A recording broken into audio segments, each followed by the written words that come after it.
The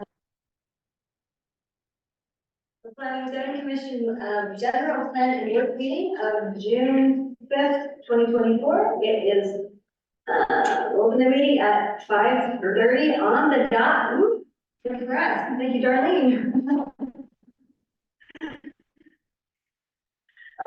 So we'll start today, with our expert and, I mean, really appreciate Kevin. Thanks for being here. You're welcome.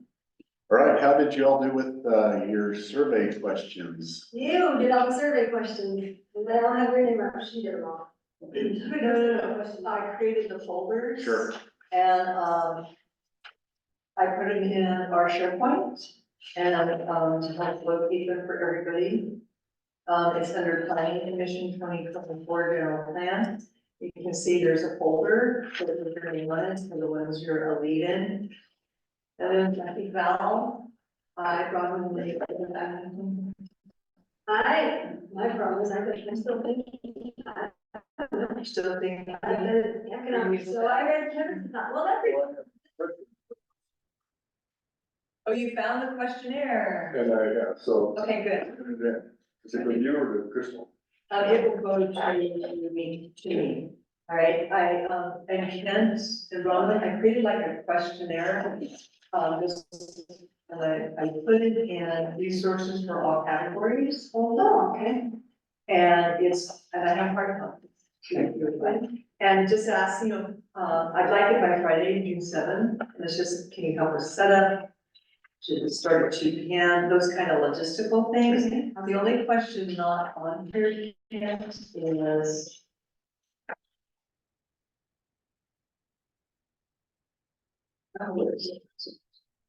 House commissioners. Is the last one, and that is, what other outreach or advertisement do we need to inform the stakeholders? So there's that. And I suggested alcohol for the refreshments, just so. Thinking. And I just made up a bunch of circulation and transportation questions. Okay. When you find it, And I can tell you. Kevin, so. And some of them are just the same question asked a different way. And this one was maybe more So Kevin can't see these. He does not have access. You have to do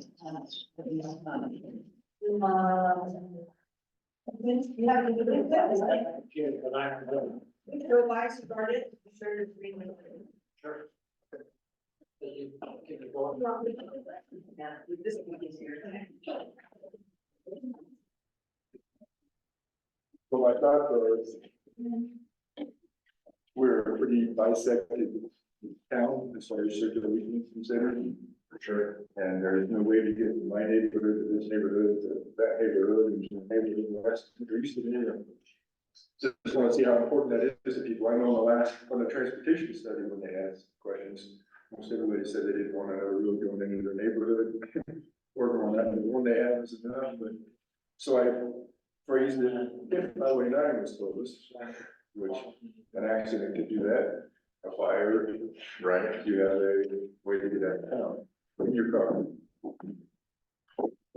That's an interesting question. That's And I don't know if that's that you have to know, but both of them I tried to write where it had, very important, not important at all, question, but. Maybe yes, no, you too, right? yeah. You have a funny one. I mean, I did a couple leading ones, like, bike path. I said, would you rather have it on the highway or a beautiful river? The really super great different. So because I've been told that's impossible, but I also learned that meeting in Cedar City, that nothing's impossible to get all the stakeholders involved. That's right, that's right. And part of it is, it can be, some of those things where there's a concern about the infrastructure because of flooding, then, a gravel path that you could ride a bike on might be an option. Not everyone would not as many would use it, Right. but mountain biking and gravel riding is a huge thing, yeah.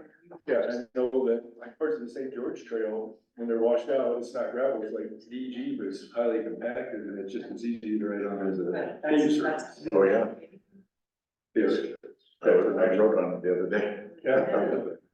That's the part by the rivers, Yeah. which is most of it, is favorite from, Yes. what's the question of the Chop House? Or from the convention center all the way up to Washington City by one, their shop is just a beautiful That makes sense too. ride along the river. We have that piece of it. Yeah. My concern is Yeah, finding that. you have a bigger tax base there. to do Washington County would want to connect. I know. Well, if it's in the county, then yeah, if it's in the city, So we can go to our point. And then you gave us all a copy of your questions, and we can add those. Do you have a digital copy of them on your computer? Not this one. So what you can do is email the other computer to your town account Oh, okay. and then copy and paste it out to the shirt. I'll do it. Or I can scan it. I saved it Yeah. on Should the I computer, scan? but not as an email. Oh, then you can't do it, remember? But you need to go. Oh, yeah, you gotta be able to access your computer. well, we can go over. We can go over these, and it's just as, and it's easy, Yeah. to also just type these. Yeah, this isn't, yeah, I can, well, get it to you, additional copy, but tonight we just kind of clean these up and get them, maybe get 3 or 4 out of here. You and, and some of them I have different options. How important is it to you to have sidewalks? Mhm. You're in a neighborhood or in town, or just sidewalks in general. And I don't know what condition of road is even a concern for general planning. Here. Just come on, just chime in. Yeah, well, it doubles, it's, yeah, kind of, it doubles the church. I'm sorry. Hey, Ron, I know y'all been meeting with. Do y'all help people out? Like my wife has stage 4 colon cancer. And we got stranded here and our car broke down, but we got our car fixed and it took all our money. And I get paid Friday, they deposit in my account. We live in Iowa. Do y'all help with like gas and stuff? Do we For have, church. I know my church does that kind of stuff. I know it's in Hurricane, but you're stranded here. Yes, like, well, I mean, we got enough gas to get to Hurricane, but like we're running really low. Like we had to sleep in our car and it's hard on my wife with her cancer. So, if, you wanted to give me, is the only way to be contacted, do you have a phone number? Yes, If you will give me your phone number, when this meeting is over, which will probably be in a couple of hours, I will call you because I do have some resources that I can direct you to. Okay. Okay? Right. Thank you. So on SharePoint, we can go to, planning commission 2024 general plan, and then to your folder, very circulation, there's some questions in there already. And then we can.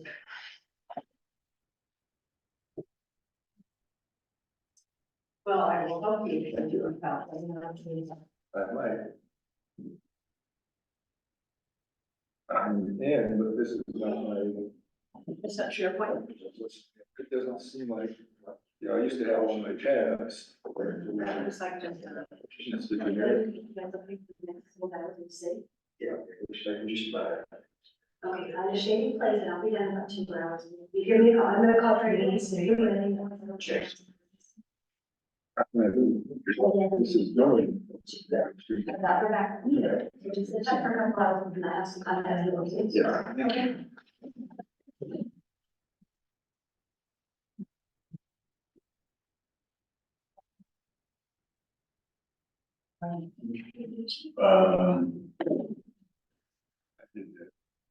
That might be what was the stuff I shared.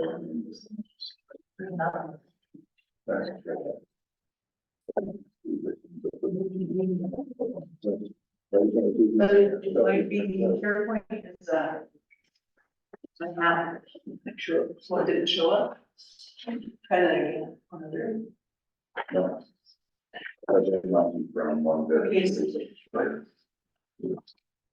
What kind of continuum do you like there for how important is it to you to have safe pedestrian access? So I think most of the questions were, it was like very important to, Like before, somewhat important. yeah, all the way up to 10, like the 1 to 10 scale, isn't that how? We can do 1 to 10, we can do very important, somewhat important, not important, neutral, I think a small Something like is that. better, not very important. to extremely important.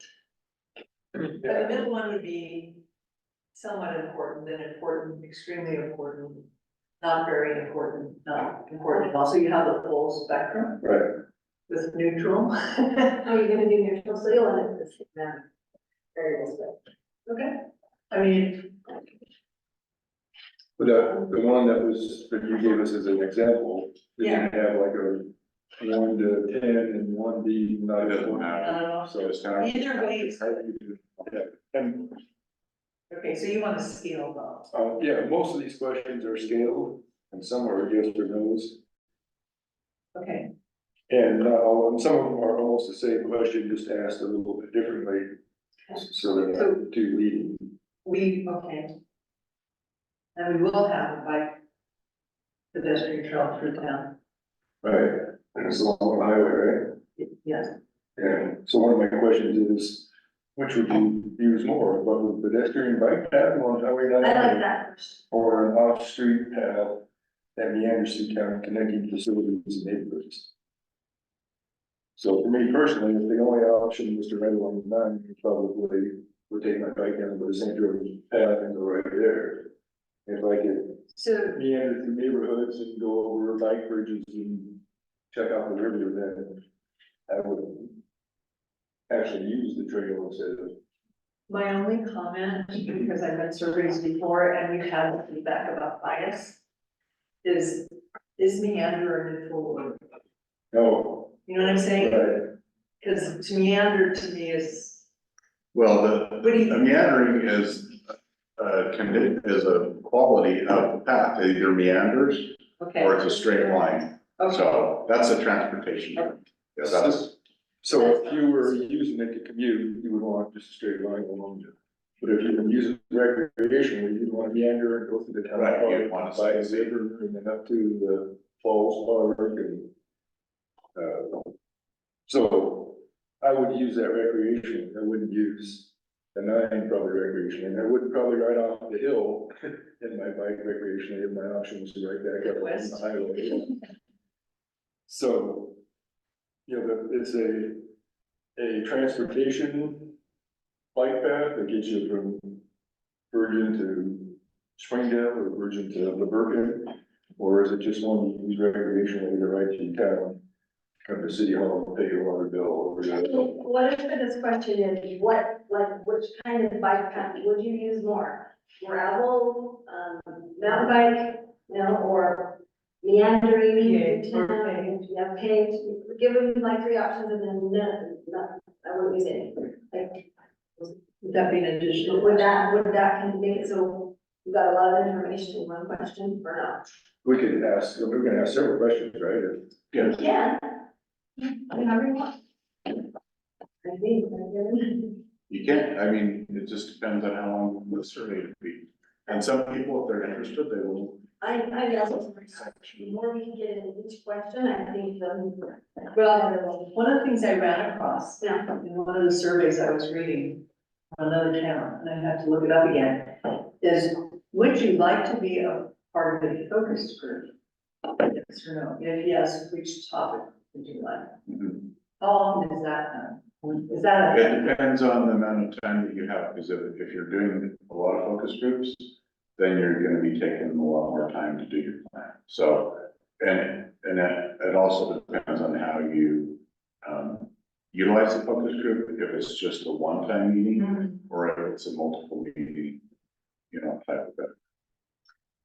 I think because we have a need to have it finished, efficiently, I'm not sure I'd want to do multiple focus groups. I think it takes a lot of energy, and you want to put together like their open houses are kind of that. Yeah, I do not see anything about pedestrians, there's a safe pedestrian bike trail. Well, and sidewalks. so there is a pedestrian question, you want to do on sidewalks, but, one of the big expenses we would have if the transportation plan as presented is exercises was a tunnel under the highway to connect north and south. If a majority of people say that's not important, then I'll be hard to I'm see. sure. She'll say that. And that, we have so many washers that we couldn't use it during the flash flood, but Right, well, one of them was at like North Creek, and we just do it Yeah. like that. and Yeah. pave that's gonna happen because of the, regional bike trail. Oh, is it? They're gonna cross over, so they're gonna have something there, and it's a multi-use path, because they wanted, riders to be able to access Cool. Polo. Yeah.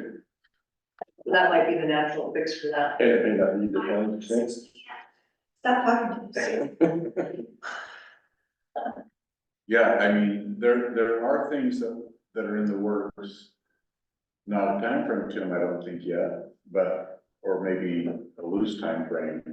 But, yeah, there's things that will happen. So part of what you're doing when you're addressing trails is, okay, there's already a regional effort to do trails.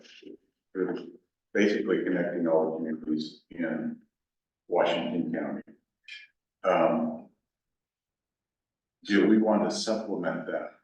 Because they're going to just choose, the funding will come from probably the state, a lot of They it. have a lot of different, they're collaborative. And they'll say, this is where we're gonna go, but these are traffic engineers and they're gonna make it as efficient as possible, right? They have not figured out how to get through Virgin and Rockville. Yeah. Virgin, parts of Virgin, like Desert Gardens. And they are still working on those. That's what I kind of like your question, Kevin, there's a county-wide initiative to develop all of these paths, you know. Where's that? Highway 9, it's in SharePoint. So it's one of the ones I. So go to virgintown.sharepoint.com. See where that gets you. And, It's the last question. yeah, what do you think would help with the trail? And that was just a start, if there's more specifics you wanted in that. You know, but that's kind of, as an informational point and then a question. And that's an open-ended question. Right. And then I added, what changes to the road network are currently needed or we anticipate will be needed in the future. Feel free to exit these out. This is just brainstorming. I like that. And, how often do you bike or walk around the Virgin? And then I give them options a few times a week, once a week, every now and then or more. What would encourage you to bike and walk more? And then there's some options, better bike lanes, safer and more road crossings, more sidewalks, more connections between my residents and areas of interest, shops, grocery stores, parks, restaurants. I currently bike, walk as much as I want and well. And then what is the most pressing transportation need?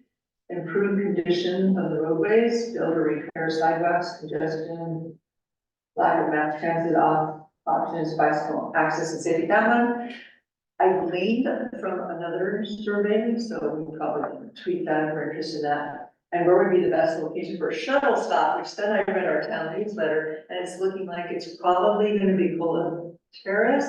And if I remember correctly, and I could be wrong, it might be the hotel parking lot, sort of shuttle stop. Which would be a great spot. Right. Oh, at the fair. Don't quote me on that, that's just something, you know, one of the meetings I just heard, so. But those are all in SharePoint, and we'll get you in there, and then you can decide which ones you like or don't like. Okay. I was just, you know, we had said, let's just do ours and then generate ideas. Because I know I'm gonna need help with mine. Did you get it in? No. I got virgintown.and virgintown.sharepoint.com. And if that doesn't work, I'll on Outlook and forward you the original email. Actually.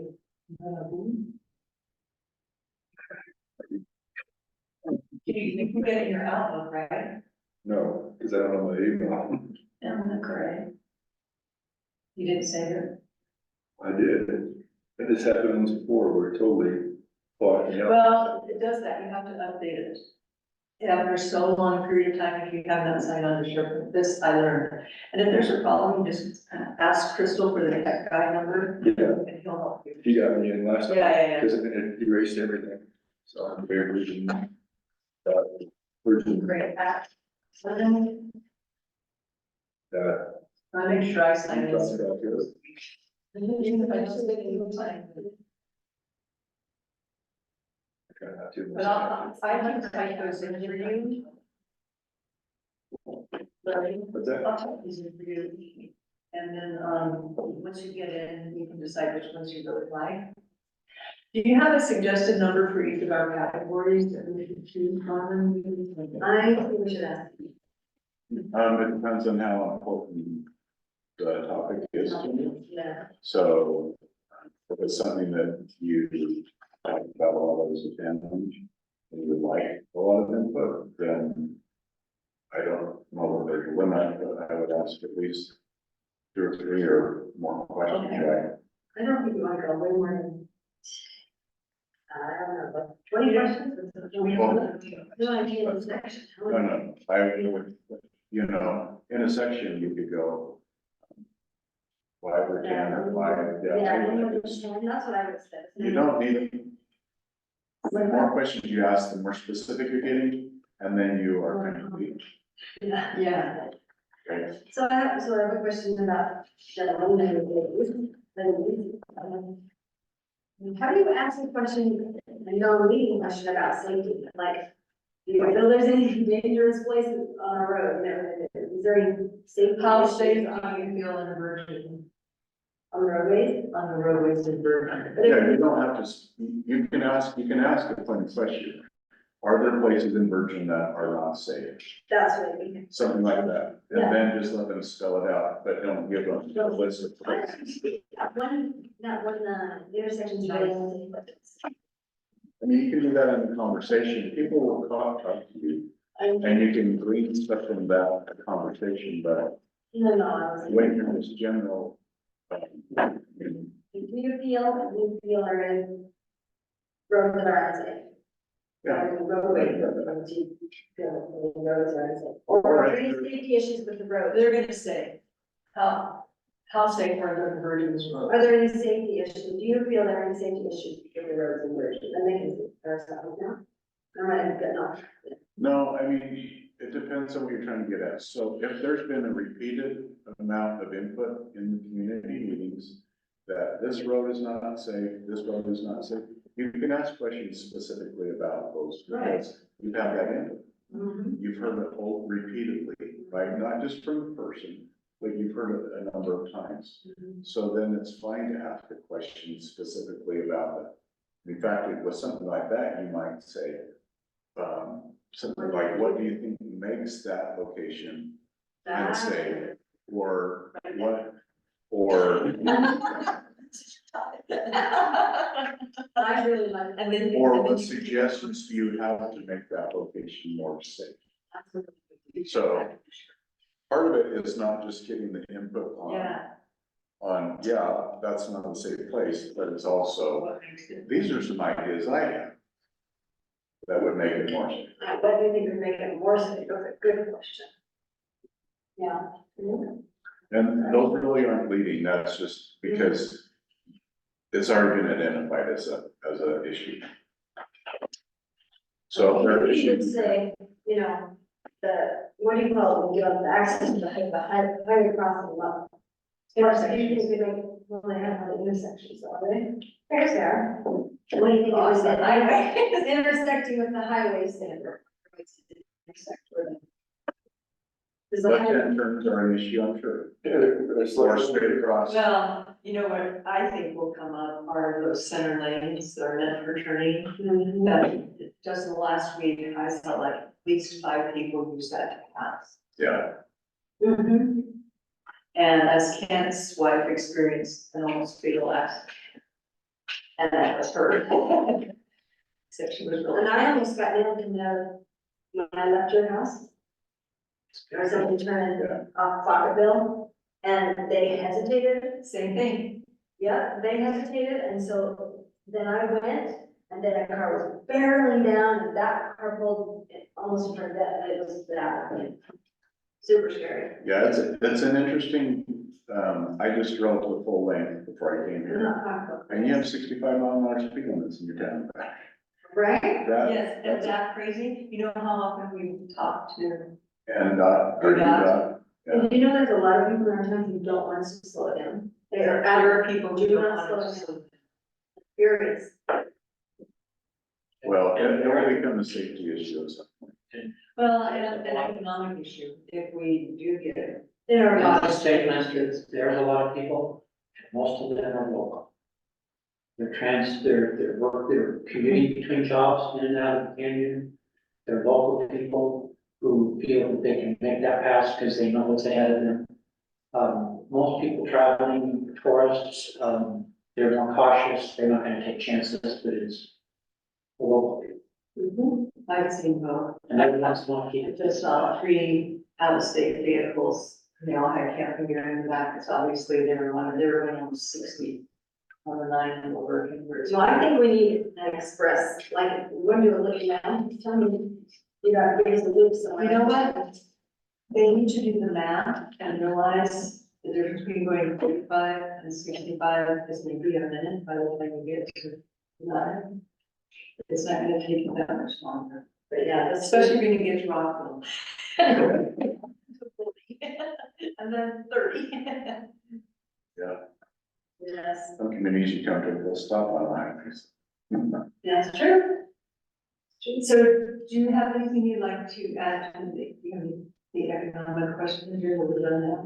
so I'm trying to figure out how to word things like, I wanna ask about balanced development, you know, like, there are, Kevin's questions really asked pretty well what I wanted, like, what kind of businesses do you think we need? What do you think we're lacking, you know, blah, I don't know how much harder you can get that.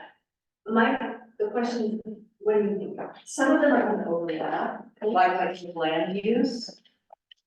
Yeah. And so some of them, my kids, I'm looking at some of the questions both in across the folders, and then in the last one, in vision, where we put all our general questions. And then there's overlap, you know, and so we can tag things as belonging to different. Well, and I don't know where to put things like, an economic question, I don't know, where do the questions about your water bill, and how stressful that is, I mean, where do you put that? Is that infrastructure? Is that Yeah, community impacts. community impacts? Just however you would address, that's a town service, right? So, You know, you feel that, like, you feel the economic environment is one that will, you know, keep your family here, in the place where you could stay a long time. That questions in the vision, comes up multiple times in the vision section. You're right, okay. So I think we maybe can move some of those questions out of the. Well, and I don't know vision. what they're supposed. Yeah. And, or we could just identify them well, by age. if you're asking questions about actually developing the economy, that's one thing, but if you're asking about Impact. quality of life, Mhm. then that's broader because that's impacted by highway speed, that's impacted by shopping opportunities, that's impacted by everything. Right. So trails, access to trails, all those things contribute to quality of life. So some of them are going to be, will cross, you know, and that's not a problem. Because in the end, you're gonna look at the survey results and go, okay, based on what we've got in, but based on what we've had in all of our meetings, what do we want, what policies do we want to make? Goals and policies to help us move towards these things. So, And my question is, when we get the answers from, let's say, the transportation and circulation section, how do we implement that into our general plan? People say, yes, they'd like that, and just draw one where we'd like to see it, and then. no, because it's a general plan, so you would say, a policy would be like, You said, like well, you create a goal, where we wanna create bike paths throughout town. And then you have policies that as development comes in, seek, easements or access, the things that will help to build a bike path. So if it's along a generally accepted, well, it's generally this route. Or another policy would be develop a specific routes for, where we would like to see the multi-use path. That grows out of the general plan. Right. The general plan would say this is a goal, so that when we do ordinances and things like that, they align with the general plan. I know the Tooele city one I just read, they had, all the development said they had a interest. Half of the development had connected to So it's an not. existing system, so there was the development on either side, and they had. So they were. Yeah, and those are and that's generally just like you said, so you're not riding on the shoulder of the highway. Right. You are separated from traffic, which is a comfort. If people feel more comfortable, they will ride or walk. Right. And part of the comfort is the noise. It's not just the presence of the vehicle. Because if you can't walk and have a conversation because you're so close to traffic, Right. For what section do you put things like landscape barriers and noise, sound wall? That environment. yeah, and you can address those, but the problem, I guess, is that a lot of that might already be addressed in your zoning ordinance. Or We wish. Or it can be addressed within the plan saying, we will work towards a section in our zoning ordinance to address landscaping. Mitigate the sound of the highway. Right. And Mitigate the so, sound of business to residential. right. So then if it's in your general plan and the funding opportunity becomes available, it's there. You can say, UDOT, we see this funding, we want to utilize it, and here's what our general plan has said, we'd like to do this. Okay. Does that make sense? Yeah. So the general plan is you're creating a vision for your community, you're including the things that you would like to see. And potentially you can't see everything. So that you make it broader, so that you can include things that if something were to come up.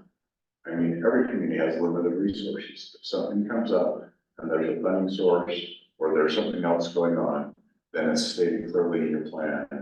And the funding agency will go. Are you just going after this because, the money's available? No, No, we it's would like not. to do this. We can plan. And it's good thing this is recorded so we can go back and. With housing development, land development, or what I learned, or I'm learning, it seems like it's really important to put in objectives, right? And goals, I don't know if parameters is the right word, but it encourage the kind of development, and if you make a your plan list, the kind of funding with the kind of things you want to see, that we can work best, so that when those kind of funding opportunities come up, that's, you'll get it, if they're not in the plan, and like protection, it's a protection too, because if we have in our, if we, for example, have in our general plan, some specifics, and you'll have to help us know how much, about how we want to address, say, workforce housing, or, I don't know the proper terms, but I'll whisper that. It's very Affordable. Or Attainable. attainable, that's Attainable is the the newest Moderate. Moderate. Focus. Yes, okay, so those kind of things, and then, we need to go like that, make sure with the way the laws are going, that we have that. And we could consider, because I know in Rio Design, there's supposed to be a meandering path, river, Yeah, and that model, and it would be great if we that connected. would provide open space and Right. with the small, even smaller. But that's an HOA thing that we can't, like the town can't on our HOA. No, but they can have, clustered housing and with. I don't know, there's ways, we just have to find out how we can do it. Yeah, I'd love to see that completed. I know that one of our subcontractors in the city, taking a few minutes tonight. There's supposed to be a walking bridge. Right, and there was a lot, there's a lot Yes, yes, since the development started. yeah. But I think there's also been talk of that being Road. a road, but only for egress, like if there's an emergency, you take the pole out of the middle and I've heard that line wide down. it goes from That. a two-way bike path to a one-way.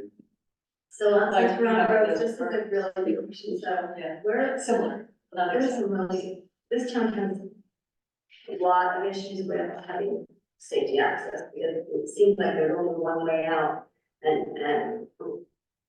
it's not good. I don't know how to address it, I don't know. Well, I think the laws. I think plans like what he just said, when we have a desert garden where we have an emergency access. It was written into our development, again, I don't know if that was an HOA or what, where there's an emergency exit at the west end, and we all know that. And it's great for the development, but as far as the town goes, I don't know that it actually makes it safer or facilitates the kind of development that right now is allowed there. We need to think carefully about access to places. And first of all, those are the developments in areas, neighborhoods don't only have a single access. But what that means and what we need to require for more development to happen in the places, because we're gonna end up with some serious safety problems. Yeah, not just one development, but there Yeah. are multiple developments on it to that. Well, and most towns have, you know, like a developer gets 50 or 150 more houses, he's gotta pay for a road, it's gonna be, or a bridge, whatever, that kind of thing. So I don't know how we address that exactly in general plan, but can you say, I don't know. Yeah, I mean, within the general plan for that sort of thing, you can have policies that extensions of services, which includes That's. all the utilities and streets and those things that they're paid for by the developer. That's The community doesn't, Larry, write that down. Isn't that in this presentation? I think it's in the transportation plan where it shows what we expect when they do a tributary, a So, local road with all different definitions, and it's by adopting that plan, we have the ability, I'm assuming, to say, this is what's required in your neighborhood, and it shows. right, but also the policy of that, just talking about making sure that the develop, I mean, right now, developers don't have to. Because they're gonna be standards, so once that general plan or that transportation plan with the road standards is adopted, then we have standards. Anyway, I wrote, yeah, I understand. right, so yeah, so, and just let's back up for the general plan. The general plan is a policy document. It is not code, it is not law. So your effort as a planning commission is over the next few years to translate those policies into code, whether that be through the subdivision ordinance, the zoning ordinance, transportation plan, whatever it might be, there, it puts teeth to it. But you can, if the policies are in there, then you can require the developers, no, we need to have this and this work. We don't pioneer utilities and roads because you want to build, it's your responsibility. So we're writing a guidebook for the ordinances to come. So. Kent, environmental survey questions, do you have any you would like to have? Or give to me, or add? No, I mean, I did write a couple questions that I'm not sure who got it, but, I saw your email, want me to translate those into? yeah, but I was very vague and simple. I didn't put in the things that we've been talking about, just the subjects that I was concerned about, so it would be lighting and transportation. I also think the city, needs to in the future look at, living environmental, landscaping and things like that as to what kinds of trees we want and don't want. What kind are required by developers, with regards to, barriers, size of trees. I know that there were really strong, requirements for Zion River, when they were done, and I'm not sure those requirements are really still there or enforced. I think that was pretty much done by whatever the committee it was that was working with the people that built Sign River. There were ordinances at that time, you can try to find them back. Yeah. So the general plan needs to like specify that we wanna have those kind of, parameters for what you're saying. Yeah, What they so would be, just that we can track that. I think developers want and could develop, like this basic feeling of mine. And I think most of them know that that's important to their success. Because competition, they know is key. And so I think I want to say in my mind that they have their interests or our interests and that they can be put together if we can talk with them about it. Either in a general plan, that says,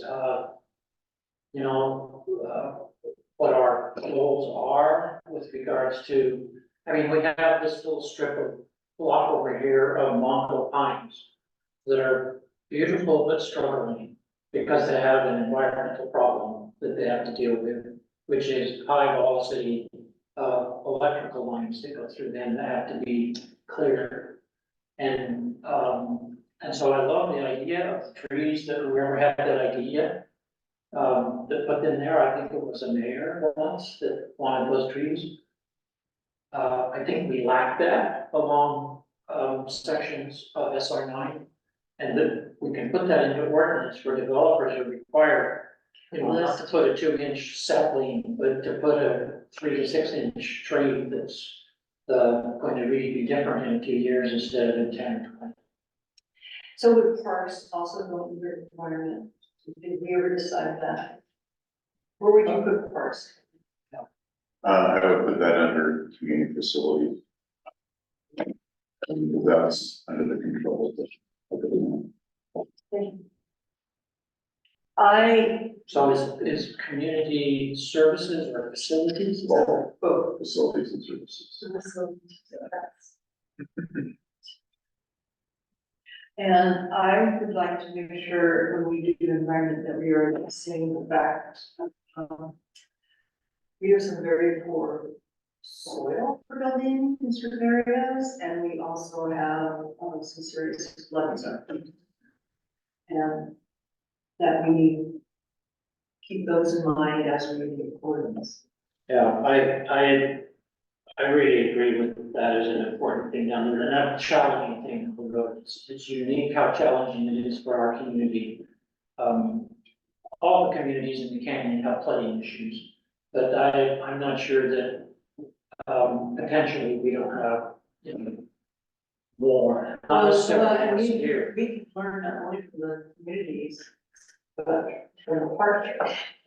And some of the things, measures they've taken, have to control the river have actually backfired. And that's one reason we have bridges undermined and trails closed and that huge flash flood. Yeah, the key to this desert environment is that you find a way to enable you to hold back those flushes of the toilet if you publish and control the release. And it's not really different than along the Wasatch Front. And almost every canyon has 1 or 2 control basins. Some are parks, some are just big basins that don't ever see water for 10 or 20 years, and then all of a sudden they're full. And there's homes that have been developed down below those catch basins. And now they have ways of releasing that water slowly that was filled instantly. So that's the concept. It's very expensive. And to work with the soils that we have here is really difficult, much more difficult than the Wasatch Front. Yeah, Las Vegas, that's an issue there. There's a bigger flood control network in Las Vegas than there is in Washington. Yeah. Because you get, the desert gets, can get. Well, they have so many solid surfaces. Right, well, and I'm talking about outside of Las Vegas, so, and desert soils are very erodible. So it's a big challenge Mhm. to address. Phoenix too. I know the mayor has been trying to address some of the issues that are current, with regards to making sure our washes and our culverts are clear. I walked through the main culvert over in Sierra Valley the other day, Kenny Cornelius has been clearing it. I was blown away by how much fill was in that culvert. That's an 8-foot culvert, 8 foot high, and maybe 15 to 20 feet wide. He had to take a skid loader in there, where you can see the dirt line, and it's halfway up that 8-foot high culvert. The big flood a few years ago, that brought everything down. So, I know she's working on trying to keep those clear, but that's not solving the problem. But we can see catch basins, the pioneers built them here, and they used them to catch and bring the water down more slowly. And we just ignored it, I think, in the last, half century. I just think that's something that I have heard a lot of people mention to me as a concern. Whether it's culverts or redirecting water from some large projects, so that if there's a flash flood, we will just move downstream and flood somebody else. Well, a big issue here, and that's something that you can easily include, is that if you have subdivisions going in, then they need to be able to have, and they're putting in impervious surfaces, they need to have catchment basins that control that. They're gonna have to give up some of the land to, do a catchment basin so that it can slowly move it out of that subdivision. That it doesn't create a problem downstream. And you'll see that if you drive through Cedar or any place, as you're driving up there, new subdivision just on the west of the freeway. The last lot is a huge catch base. So it's, that's just something that needs to be, it's been ignored, like you said. Yeah, I don't know if we have anything that deals with that, you know, I know that, You mean in our code or law? well, yeah, I don't know if I've ever seen anything talk It's about. been talked about, but that's, and it's mentioned, I believe, but I've never been aware of an ordinance that was. You can take also the other, besides the main wash on the north side, there's a main wash on the south side, and that's Cornelius Wash. And that's now got a development on top. Well, And, Right. Yes. there's Dalton Wash, I mean, that road is called Dalton Wash Road for a reason. and there's places in there that are just on alluvial soil that, I think so. that are being built right now, and so there dramatically needs to be a catch basin above that to be able to slowly release that major flooding. It's the mayor's house right now.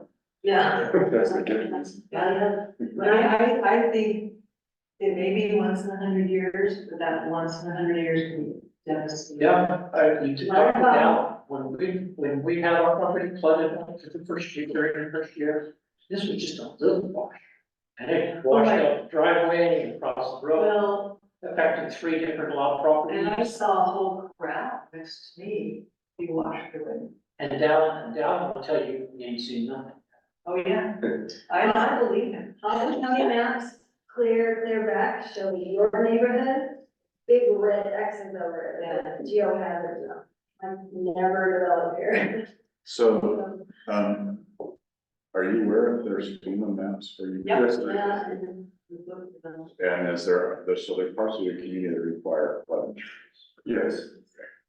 Yes. And there's also, when we did the wastewater study, there was large areas. Kind of.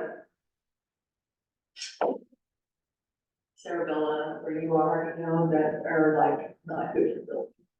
Well, there's many, Is flooding and catchment basin something we do need to include in the general plan, or is it, I think, just ordinances? No, you need to address Is there issues that any are funding for an issue that you can So I would definitely include some goals and I think, policies for the. I think if we agree that it's important that we be the ones to not ignore it. Yeah. Because we're now changing so dramatically. Mhm. It's not just a quiet little town, worries about the main water. Right. We now have Rio de Sion and whatever else there is over on that side. They never had to worry about it flooded, but they never had to worry about it. It was just somebody's field or nothing. Mhm. There was that open line. And so now it's homes, and I think that we do need to start talking about it, making plans, put it in the general plan. It's extremely expensive to do that kind of infrastructure, to create those kinds of protections, but I think they're critical, and we're getting into where we have to pressure to. Oh, my God. We're gonna be- So We're gonna it be is, court. it is 20 after we still have to. Okay, okay. Yeah, but you wanna look at some more of those and need help, I think. Okay. Like I walk you through it. Val is not here, but she has questions and others everywhere from how long have you lived in Berlin, she had housing. Okay. Do you own or rent? I was just talking to someone about an address here, are you a full-time resident or a part-time resident? Yeah, that can be part of your background. Why did you choose to live here? How long do you plan to stay? How would you rate the availability of housing? The affordability of housing? What types of housing do you want to see? Single family to apartments, condominium? Balancing the need for affordable housing with the nature of existing neighborhoods. How do you think the community should address the needs of low-income households, seniors, and people with disabilities? Right now, the rural residential zone allows one house per acres is still a good idea. Do we need more density? Where? What are we missing? What ideas do we have to improve our goals? I think those two questions. And then you had another way of saying the residential, rural residential lot standards for most of the community are 1 acre. So the older areas of town allow for smaller lots, but the densities for lots outside of the original area. Check out all these questions, there's someone there for us to look at. Yeah, and SharePoint. All right. I'm gonna give you SharePoint. Yes, you are. I would love to do that. So, and, I added how important from extremely to not at all, new housing should meet design guidelines by Virgin. You know, that's a tricky one. I want to say Virgin to a true retirement, people should be able to rent housing in Virgin. I want my children to be able to stay and live in Virgin, that used to be a huge thing. Right? I want, there we go. When you think of the future of Virgin, which example of housing fits best? Attached row homes or townhomes, detached homes, cluster cottage style homes, surrounded with green space. If density is increased, should be offset by open space in another adjacent area, I guess, in the comments. Do you favor or oppose mixed use development with both residential and commercial uses in the same approach? There's that, continue on. Virgin needs more, and then it was different kinds of housing, so this is similar to that. Everything from luxury housing, smaller dwelling units, townhomes, duplexes, single family homes, large rural lots, all of the above. I think single family homes is not the right, we need to break that category out. Like entry level housing, you know what I mean? Like single family homes, Well, according to the state, entry level homes are now basically townhomes. well, no, that's not true. That's in America. That's not true, there are some moving away from that. We're not into two conferences I just went to. So let me ask you a question. So if you, would the town like to control the type of housing that is here? And if that's the case, then address those things specifically. Okay. Or if your goal is to encourage a variety of housing types, then ask the question more like, what type of housing would you like to see? Or how would you help to create a variety of housing types? with those examples that she just read. And how would you state the first option if you want to? Well, I'll just tell you, every community wants to control their houses. I don't know if you can to ask the question to the community about that, but you could say, would you like things to stay the way they are? That's the way, Okay, that's, Isn't that almost 100% yes? And Yes. every survey ever in it's, Starter homes is yeah, there. if we could keep it the way it is, would be, all be. but if you really want to address starter homes, which is kind of a, I don't know how you define that exactly, but if you want to create homes where there's opportunities for people that are not now a part of your community, how do you do that? How do you ask that, you know? And that's- workforce housing, and the other thing is, we wanna be careful, well, I'm having never mind, I'm gonna scratch that. Can I Yeah. address that thought, thinking? As to what we want to be, do we want it to be a retirement home to our community? Do we want it to be a gateway community?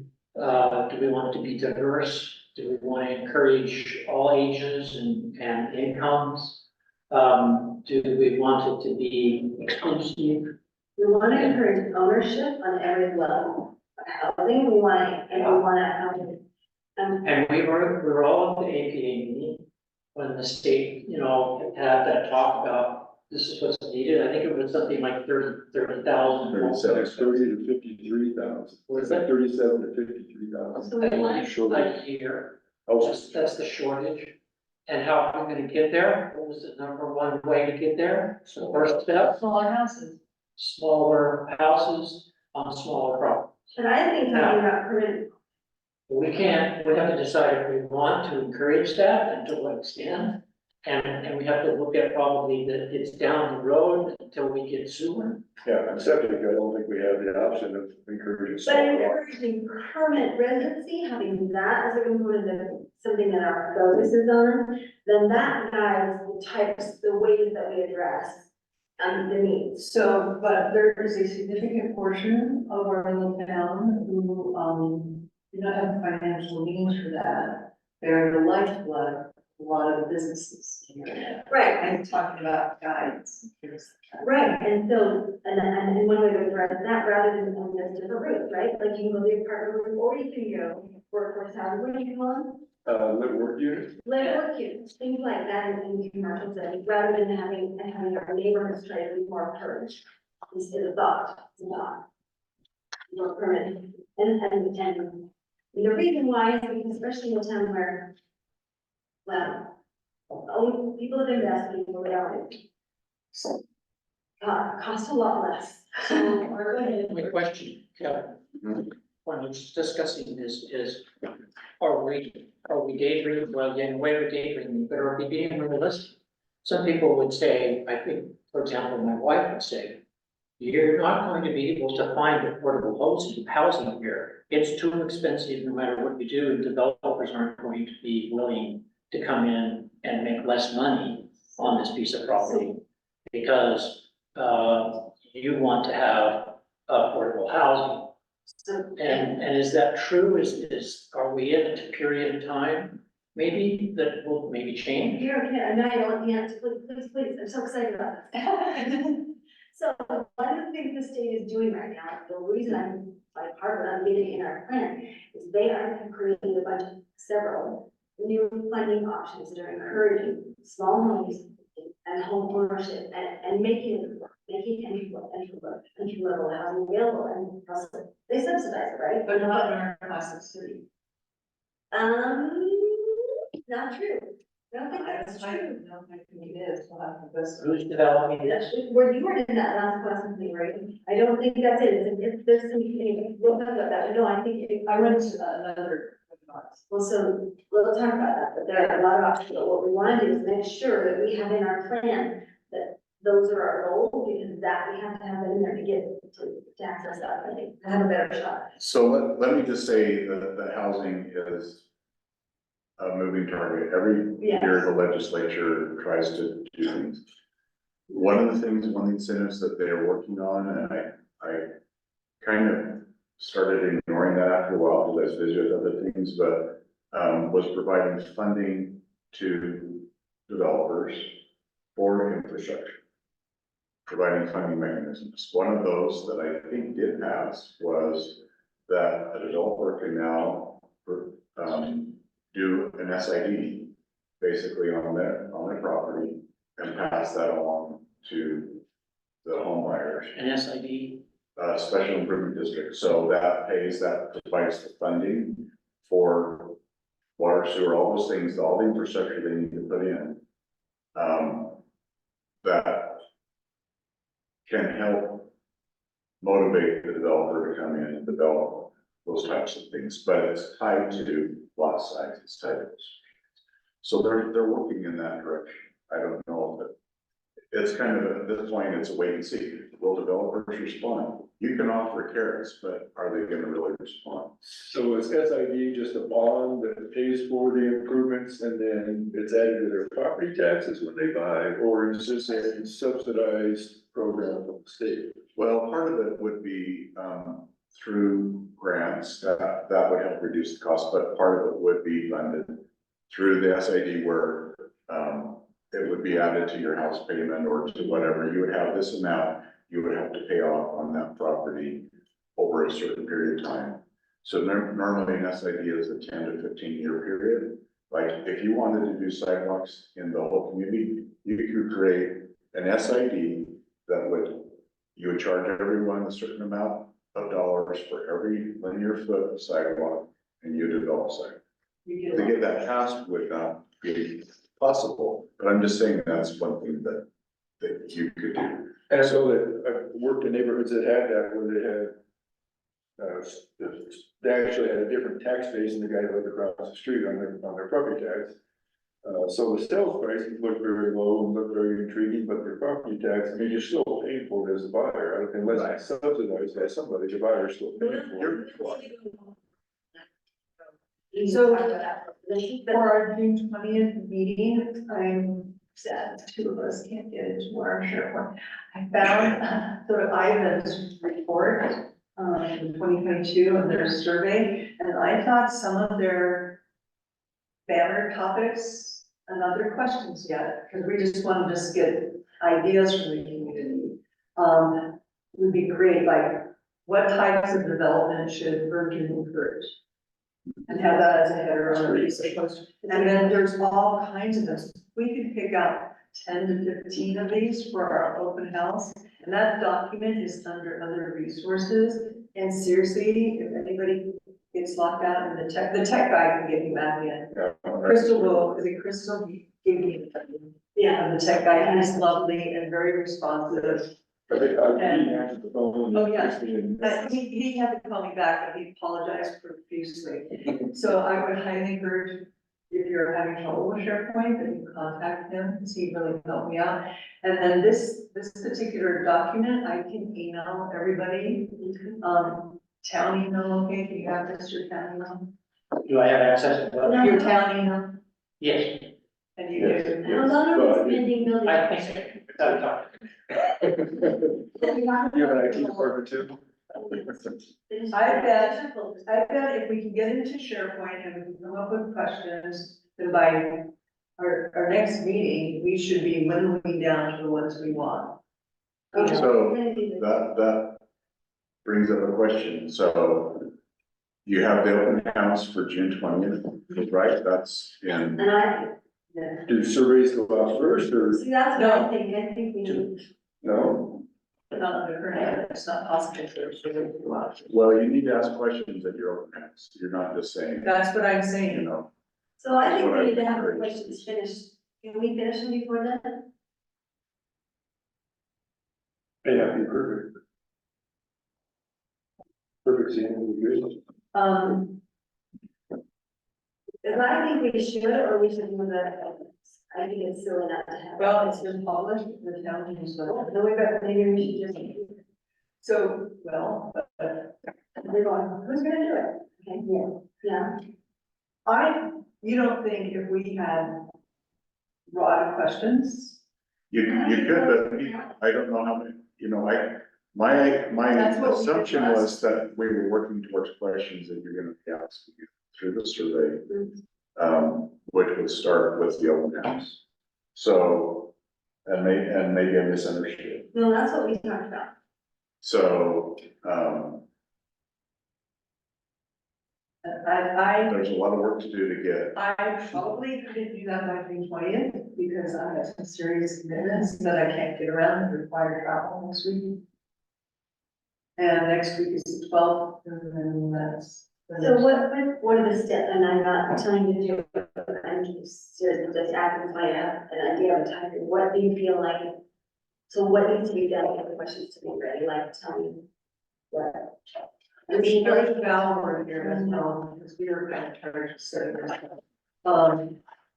I wish you all could see if I could, this special email. was it from their last update Yeah. of their general plan? I'm just wondering, the two of you, I don't know, what do you, so do you need like perfect questions? What do you need from? You don't need perfect questions, you're just trying to not have them be leading. So is that something where, if they got an idea of the questions, like, this is pretty much what we want, and came to you, can you say? Yes, I can do that, I can, if you send me, if you winnow it down to what you want, or generally what you want. But that's not gonna be the survey we send out every month, correct? Do we want more human survey? If so, how are we going to find that? My envision the open house, Okay. the stress out open, having some topics that we get their feedback about what's important, broader topics. We can then all look at the questions they have, and that will tell us which ones are important to the town. Maybe find one you missed, and then we make our final questions for the survey. Jean Krause is looking at a digital format that's secure. Well, he's got, But I need to give it to Roger, who, Clark, I don't know how long that will take for them to get it on. So I need to have something that you want to ask that can be given to Roger Carter. to do what with. To be on Qualtrics, which they can. okay, so you're envisioning this open house as like a preliminary, like, just like a, sort of like an interest gatherer, like, and get a little bit of feedback from people interested in the general plan, and give you direction to finish the survey. Yeah, because I don't know that we have enough information. Yes.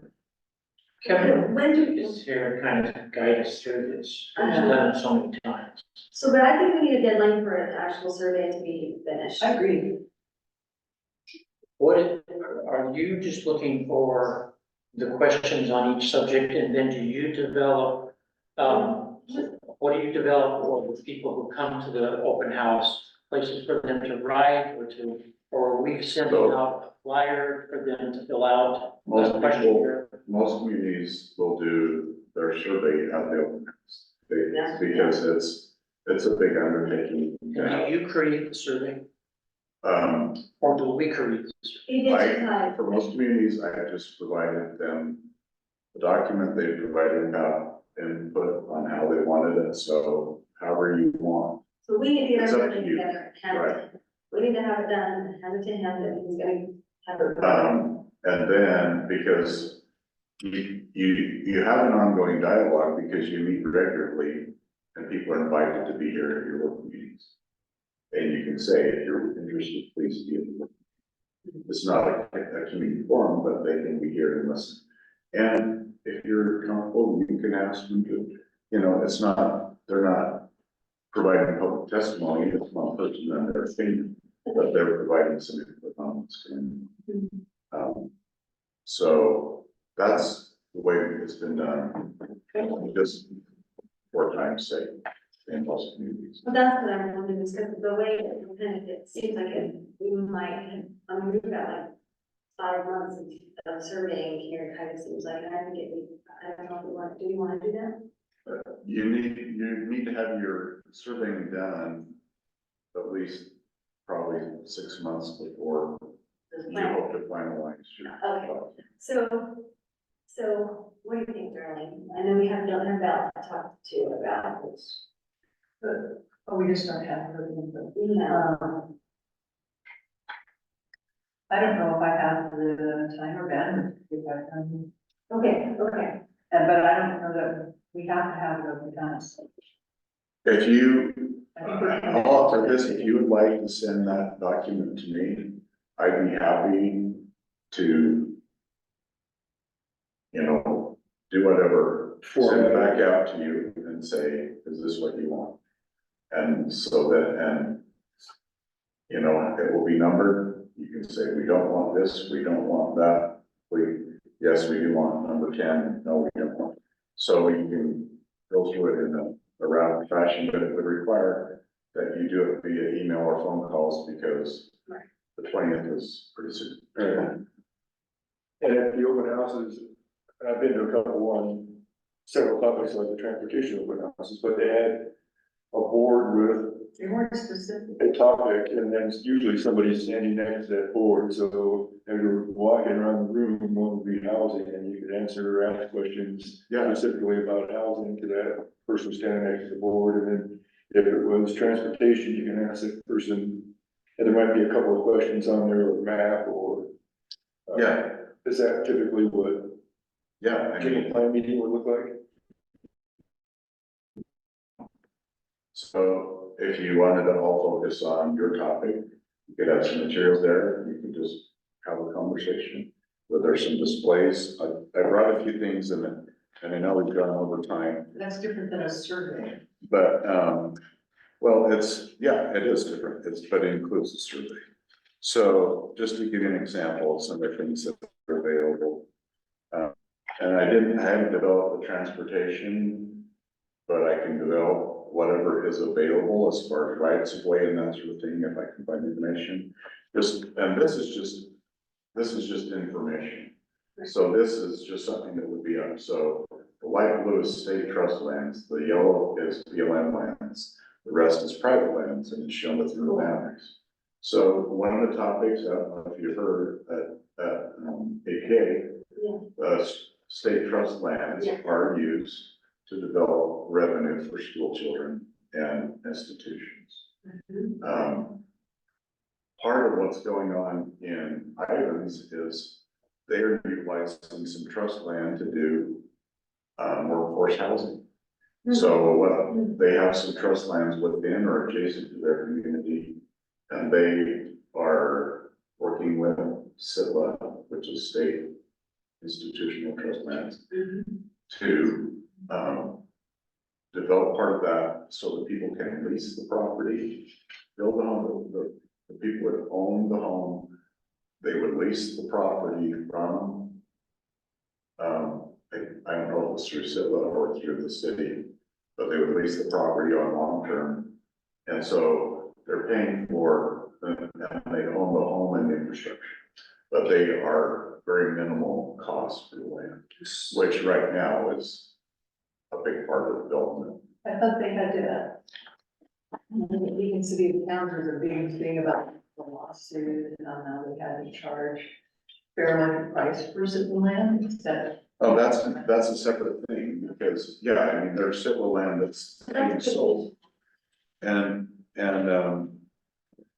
But the state and SITLA, I mean, you don't have any within your town boundaries, but you have some adjacent. Probably not good places to develop on the south side of the river, but there's some adjacent on the north. But, I mean, that's a whole new topic, it's just. You also don't want to create a part of your community that is isolated in the distance from the rest of you. So. Right, but especially an economically challenged component of your community. So, if it's someplace like this SITLA land, just for example, is you got the road going up the mountain. So there's ready access. So it's still, there's like half a mile BLM line. in between, right? Have you heard of the BLM and SIPA maybe trading? That does happen on occasion. So that, BLM would go up and take some of the blue, and something would come down next to the, That happens and on occasion. be pulled into our city limits. Garfield County experienced that in. Yeah, They will switch land. they will. It's all BLM. But Yeah. it's, yeah. The civil land is not yours. No. No, it's state land, it's deeded to the state at creation of Land state. ordinance 17. So, Pretty good. anyway, so there's lots of displays. There's lots of, you can put up informational things like this that people can read, that they, and then respond to. You can ask questions. These are all very generic. And I'd be happy to send these around to you. I think I left some previously.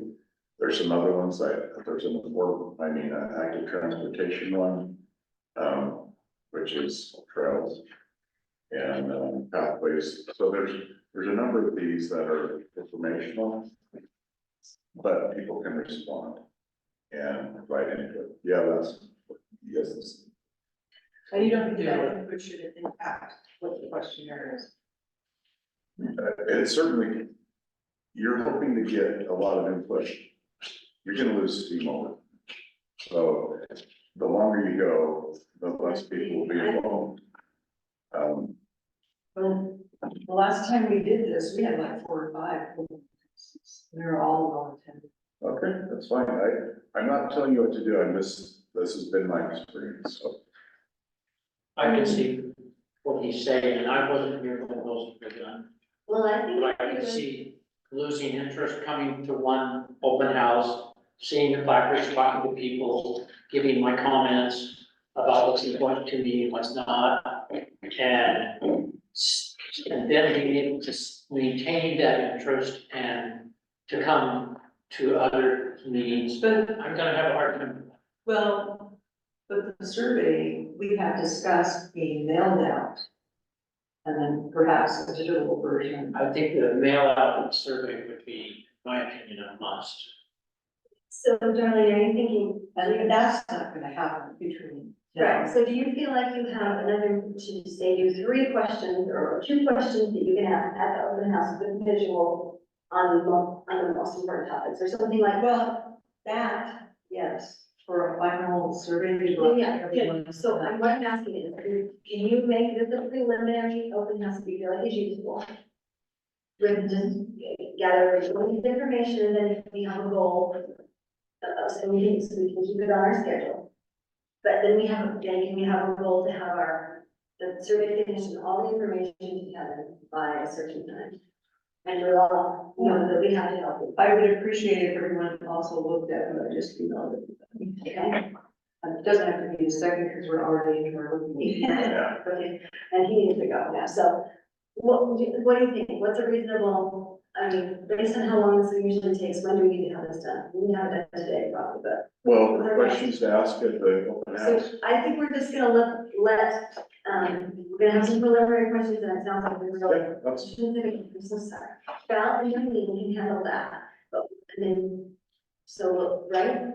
preliminary questions, if That's that, what I already asked. so.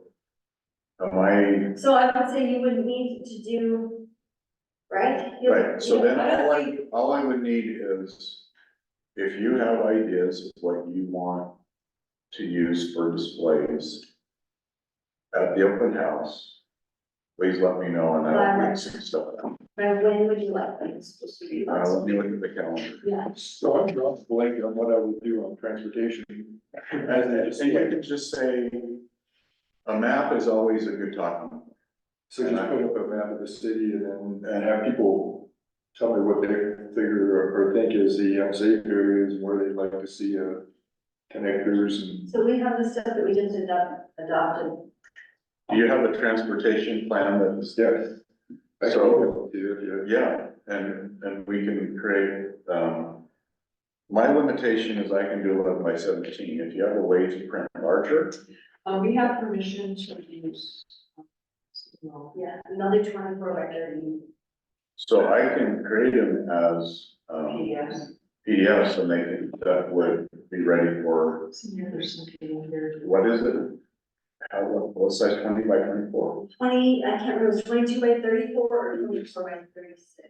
Get them on those. No, we don't need the super, I don't think we need a bigger than that, if there are questions, because they'll No, go. we're talking No, about we're talking about maps. maps, we're talking Oh, about maps. visuals, we're thinking Yeah. of visual, like a poster say something for each. for 11 by each 17, section. what's the next And then- ratio? Last night I went to the Dixie Center, to the open house by the BLM and Department of Interior on Red Cliff Reserve. And alternate routes that they're considering going through the Red Cliff Reserve. And there were probably a dozen different, poster stands with the big posters. Pictures, some had pictures, some had different things, the map, all of them had a map, it seemed like. Because everybody wanted to look at, okay, where are the alternative routes? Or the suggested possible routes. And so maps are, to complement this, maps are really, really critical. So, And I don't know how you do a map when you're talking about maybe environment, but maybe you talk about, maybe you got pictures more than maps. And you talk about dark sky, Well, and you talk about, that map from the wastewater study that we have in SharePoint, the wastewater study. okay, so hang on. Okay, so this is what we need to do, we're gonna have something on the 20th, we need to have, how many is there, 5 of us? We're gonna have 5 stations, yeah, 5 stations. You can pick 1 or 2 posts, like you want a dark sky map and a geographical map for your environmental, like we need 5 categories. General categories being 2 or 3 questions only for each category, and then we pick the visuals and we send okay, them. so tell me, am I at one category or two, So what? we're gonna let him, we're gonna turn him loose, he doesn't have to stay here all night. Well, When he's ready. yeah, And I'm fine, I'll stay. So we need 5, so let's do 5. Darlene, what do you think for 5? We each have a station, what will it be? Then you have every top We topics have our already. topics, mine is land Okay, use, so so I we'll do can our have a topics. land use map, Right. as bad as it is. No, yeah. That's my thing. Okay, great. So you'll send him the land, he'll make you a big land use map. I already have, I mean. If you have something you wanna use, that's fine. If you'd like me to make something, just let me know, because I could do something like, only develop plan, or it could be plan land use type of map, which would cover the whole community. I could do, We have the land use, the zones, all the zones, that's zoning. So, and I've got those actually, I've got, and that's basically land use, isn't it? I like. well, yeah, but there's some that, I mean, if you look at what you currently have, you have a lot of acres of commercial, I have a map here, I'll show you. And of resort, but only part of reuse, part of the. So you have a map, like where you can see those little stars, you can see that's where you actually have development, Well, that's cool. but you have a lot of other Okay, stuff that'd that's be big. great, So if you want something that only highlights what's developed, that'd be great. and then also the zoning map. So you have something to say, okay, here's That's the our zoning map. zoning map. What's that? Isn't that our zoning map? It is, it's, well, it's, I like the So land, did you put this the on? land, yeah, the civil land here. City has you started it yourself? yeah. I like the civil one too. So, all right, so let's get to Kevin what we want our visual to be. And I think we just do, don't we think we only just like 3 question, idea generator question? So we know. So- And the reason why is because, like, go ahead. I was thinking the big posters that stick on the walls. With our headers. And then if we had a question on a poster.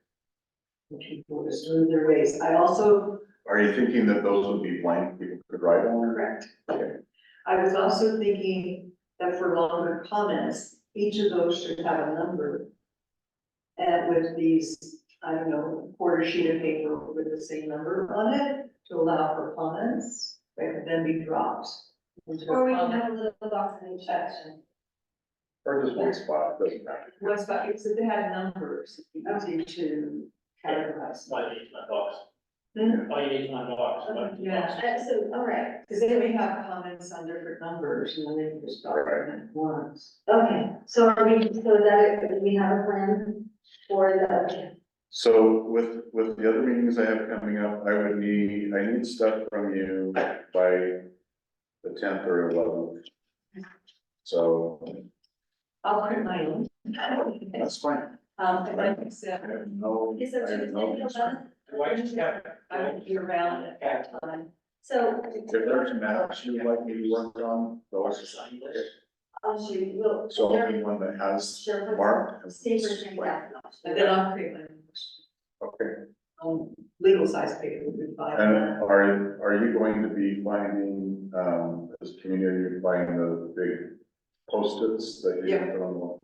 I got permission for the, Okay, Okay, awesome. great. Okay, now, when would you like us to have this survey done, just to keep us rolling? Well, when do you want it to go public? That's the If you want question. to go- it's not just my decision. I know, well, Nell's not here. But I don't think we're there yet to have it done by the 20th. No, we're talking like, is it gonna be August 30th? Is it, does it wanna go out in the August letter? Does it wanna go out in the September letter? Does it wanna go out in July? I think it's August? So by the middle of July, is that Yeah, reasonable? the only concern about August is vacations. Right, I remember we talked about that, we talked about doing it when school started at the end of August. So when do we let it go out? that's fine. Okay, okay. That gave us enough, I mean, I think I remember talking about the. The We did. If concern it can of go, yeah, it can go out whenever you want. whenever school But, starts. and you need to have just a period of time.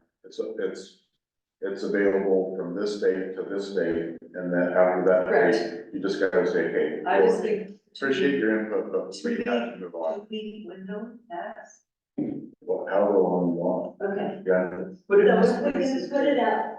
most places actually just do survey of open house, so, This, We're not gonna get good participation. Right. so the, Caraguna, they were handing them out for about a month. And got them back within about a month. Will we mail during the period, let's say we're gonna have our open period for the survey on September 1st and September 15th. So you could do another open house during that time, right? If you wanted, doesn't want to. Do they ever do open houses after the results of the survey? Usually at that point, they will do it combined with what you've done with the results. Okay. like- So, if we wanna have it out in, we wanna send it out in our, would it be September newsletter? September. Or do you wanna August, September? School starts in August. A lot of people are gone in August. Okay, so when do you need all the questions by, and we're going to have to try to send it out in September, to get it by August. Like, no, not that, not that far. I'd like to know about this, whatever date that August 15th. 15 all questions to, or before, let's shoot for the start of August. is. Okay, that sounds fine. For when? The start of August to get our clarifying. Your questions. questions done, The first or the fifth or First. August 1st. So Are you- what format do you want them in? Word or Google Docs or whatever you want to send it to. And do you want the continuums if we have it, or the various? You can have that in there, it's kind of, you'll probably lose formatting, but if you have the words, like if you're saying, And you can make- 1 to 10, then have Then those you- things. But if you want to have the 5 choices or whatever it is, just include those. Okay. So do I have this right? So we're gonna get all our requests for, our posters, our visuals, maps, et cetera, together by the 10th. Right? This one, Yep, and then we'll work on the survey questions and we'll have them all ready by August 1st. And to Darlene, so she can submit them, or not, Darlene, Val, I don't know. Okay, All right. Did you say visual, Darlene, did you say visual needs by the 10th? by yes, the 10th, visual needs to him, by the 10th. We're gonna take, because then we have one flash day, and we'll with the other meetings I have. I just Thank need you. that much time. Okay. Okay, Are we good for there? we're good. Okay. I don't see, so, thank you so much. Thank you, Jim. We'll try to keep you there. Thank you. Well, we'll keep it moving. Very well. I think we have a good discussion. Yeah, I think I think we got, did you fill out we pushed the cart forward, it started rolling. I know. And then once the fun work actually starts, when we actually get into the plan and look at, you know, the example that Darlene brought in the older plan, what do we want? Because Yeah. right now, the plan is kind of lists things. Yes. The other thing I really liked about what Ivan's did is just we have an explanation of their process, as part of that document. To me, that helped, so, not that we would do that exact same process, but it gives us some context for, which we can add to your expertise in the context you bring. Awesome, thank you. You're welcome. So much. Have a good meeting. Thank you. Are those the copies that you have that we can have, It's like Yeah. these are all, I love that. Sit levy on that map. Just pull it out. Me too, that's one of. There's actually a ton of them here, so let me just go on that side. Yeah, well, I'll just read all this stuff. So there are examples here. And I just have one thing of each set. Think these, I have two. So like the maps, I just have one. Okay, thank you. Go through them. I can make that. Do what you like. If you don't like it formatted. Thank you. Thank you, appreciate it so much. Yeah. All right, so for our meeting, we're not gonna do that, we're gonna finish the vision statement and we'll finish that discussion, because I think you guys spend some time on this, you gotta get it going. Well, okay, Would you like to finish that with that? so general plan, Mm-hmm. we ended land use pretty brief. A lot of mine is covered, is redundant to some of what you guys do, so it will inform what you do on land use. Whether it's environment, whether it's economic, overall impact land use. In my opinion, But you certainly know the house. public facilities. So yeah, so I learned, I know I got like. So we have questions in other group. If you look at all those folders as well, and then, vision. We have a third vision statement, and a good kind of question might be to what extent it's still true. And there's a bunch of questions in that. So, Like things like the top three things you'd like to see more of in the version. okay, Includes everything for bike and pedestrian paths. This is sort of about outdoor recreation, town beautification, river access. What are we missing? What ideas? do we- so I think that the question, oh, man, I think that that's what we should, it just occurred to me, what do you think about the vision statement questions on each topic, that's what we need for this open house, because that will give us the general, what's important. That's what I'm thinking. Yeah, so these are vision statement questions, what do you see, what, in your category, what do you got in general? So And look at what's under vision. yeah, look at a vision, Because there's a bunch of stuff there, and they combine a lot of stuff. yeah, that will avoid it getting too specific and getting people frustrated in any way. Some of them are from Kevin, Okay, about how do you feel that how do you feel that tourism impacts the community? What features or events in the community contribute to your quality of life? How would you rate your quality of life? and I think I think like three questions, like teasers, like questions that really get thinking and think, you know, the vision statement is what we need to do. I don't think we should draw them down too much specific right now, because I think, Well, look at the vision Yeah, statement stuff. I think, It's right in your folder. vision statement type Sure. question. And then I think it's, we can see better. No, this is our folder, remember I created folders for everyone? It's under, I feel like we need a lesson. I would be happy to do that, I really. Come over to our house But you can, Give us you a can lesson. possibly show you right now. No, I mean, you can't even log in, you can't, I mean, Yeah. like, if there's anything that goes on, there's never a notification, does it know if any changes ever happen, or something shows up in a folder, there's. I would highly encourage everyone to avoid that, because that happened to me, to don't let more than 3 days go by before.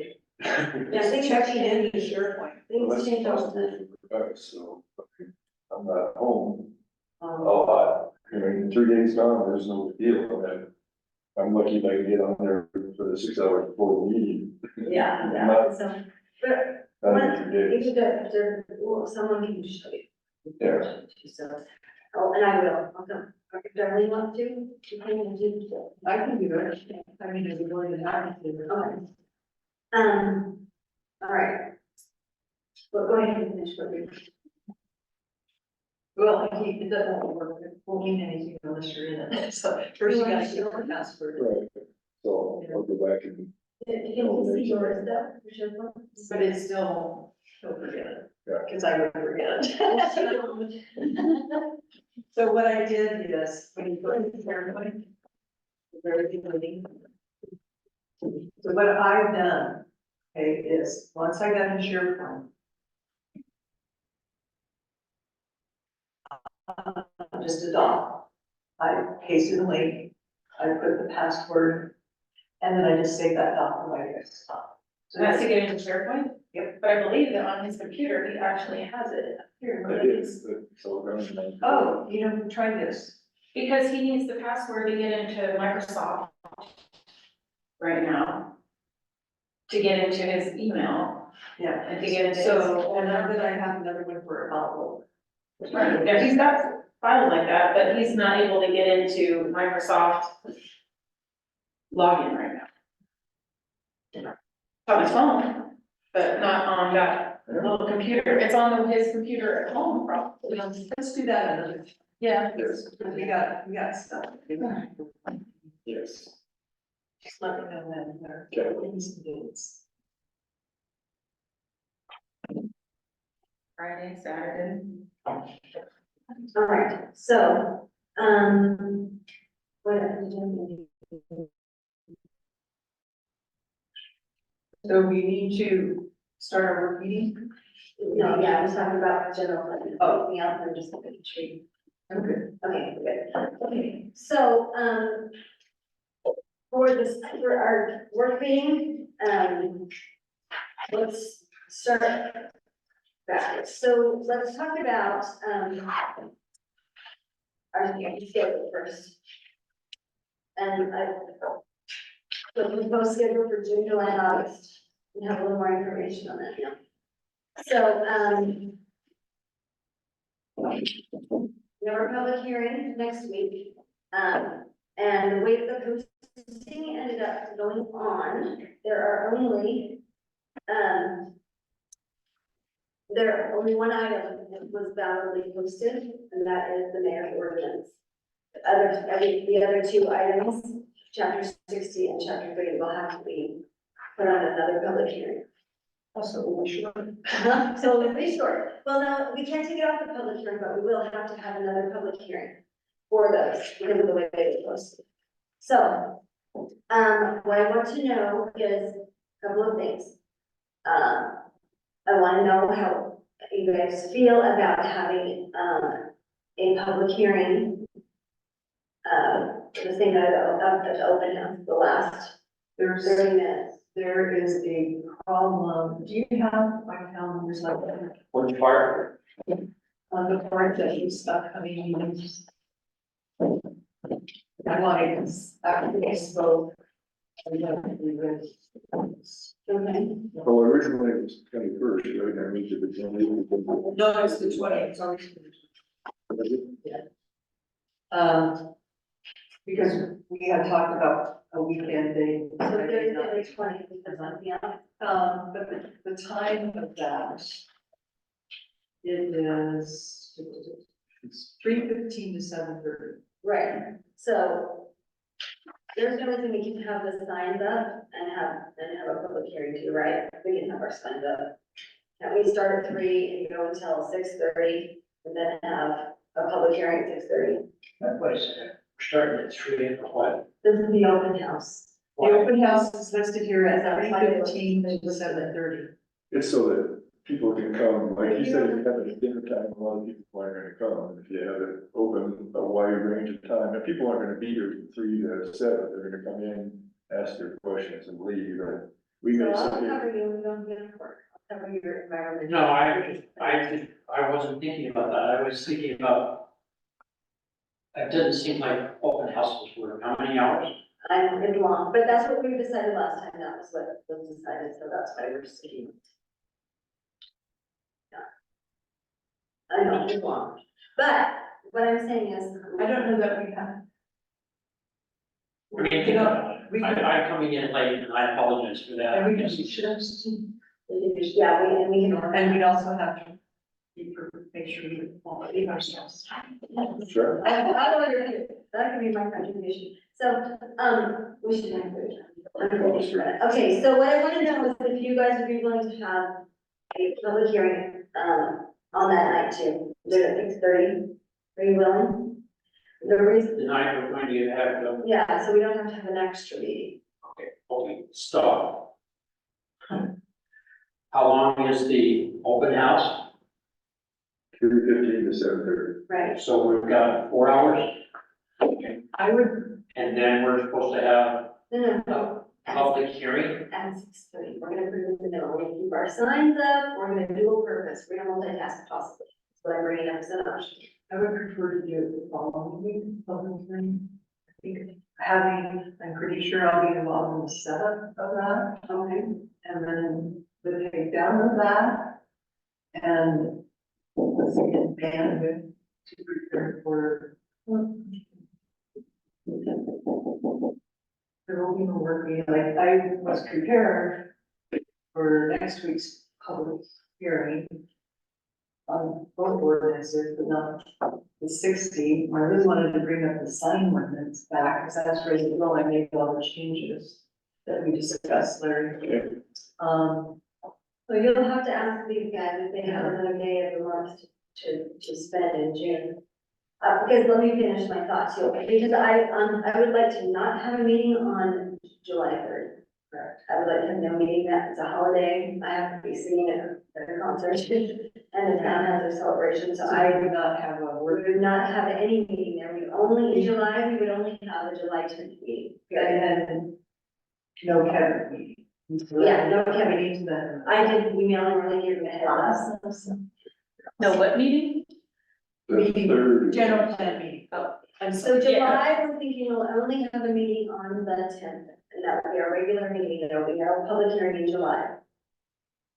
Is that okay with everybody? Okay, so we just need, That's the second Wednesday. yes, that will be the second Wednesday, so the first Wednesday you're on, second Wednesday you're on, third and fourth you're on. Okay, and then we will plan for another year, that would. Did you look at your schedule? What about June 26th? June 26th. That's what I was suggesting for the public hearing. That would give us time to get things to Crystal. Yes, but now the 25th is Town council. town council, and so I wondered if we wanted, they're gonna have what they want, so just. Are they meeting on the 19th too? I don't know. The 18th is town. I council. don't, I have the 19th as let me town tell you council. what I got. Wednesday the 19th. Okay, from Huh? Crystal today, she said, from Crystal today, town council, June 25th and July 16th, that's from Crystal today. That was news to me, but that is what she told me today. Okay. You June, said, yeah, June 25th and July 16th. I said, what are the town council meeting dates for June and July? I said, the 18th and the 23rd. She said, June is the 25th, July is the 16th. I have a work meeting on the 19th, is that us? You can erase that. It might be the, That was in the perfect world. that was our perfect schedule before we couldn't get clerks and life got crazy. and then July 16th, Nope, you said, oh, July 16th for town council, yes. okay, Sorry. so not the 17th, but the. 16th is what Chris was saying. Thank you. Yes, okay. So back to a public hearing, we do need to have one. And we're not going to go like, We could do the 27th. I don't know if anyone can, an extra day. I would, We're open the 26th or the 27th of June. Speaking for you, Barry.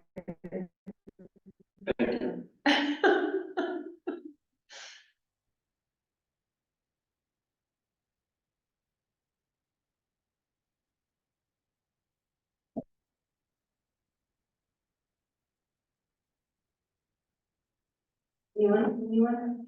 So 26th or the 27th of, Well, then the problem becomes somebody to. that's what I'm saying, that's what I'm saying, I tentatively gotta meet, like, okay, the same night as. So, if there, can we help you extra to make sure? Is there anything we can? Ever voting, or is it? No, it's just only public hearing, we won't vote on any of that, anything that, we're gonna try to do our regular Voting, July 10th, is when we will vote on this. no, we're on the 12th, that one we'll vote on. Yes, we'll only be voting on the mayor's ordinance. Okay.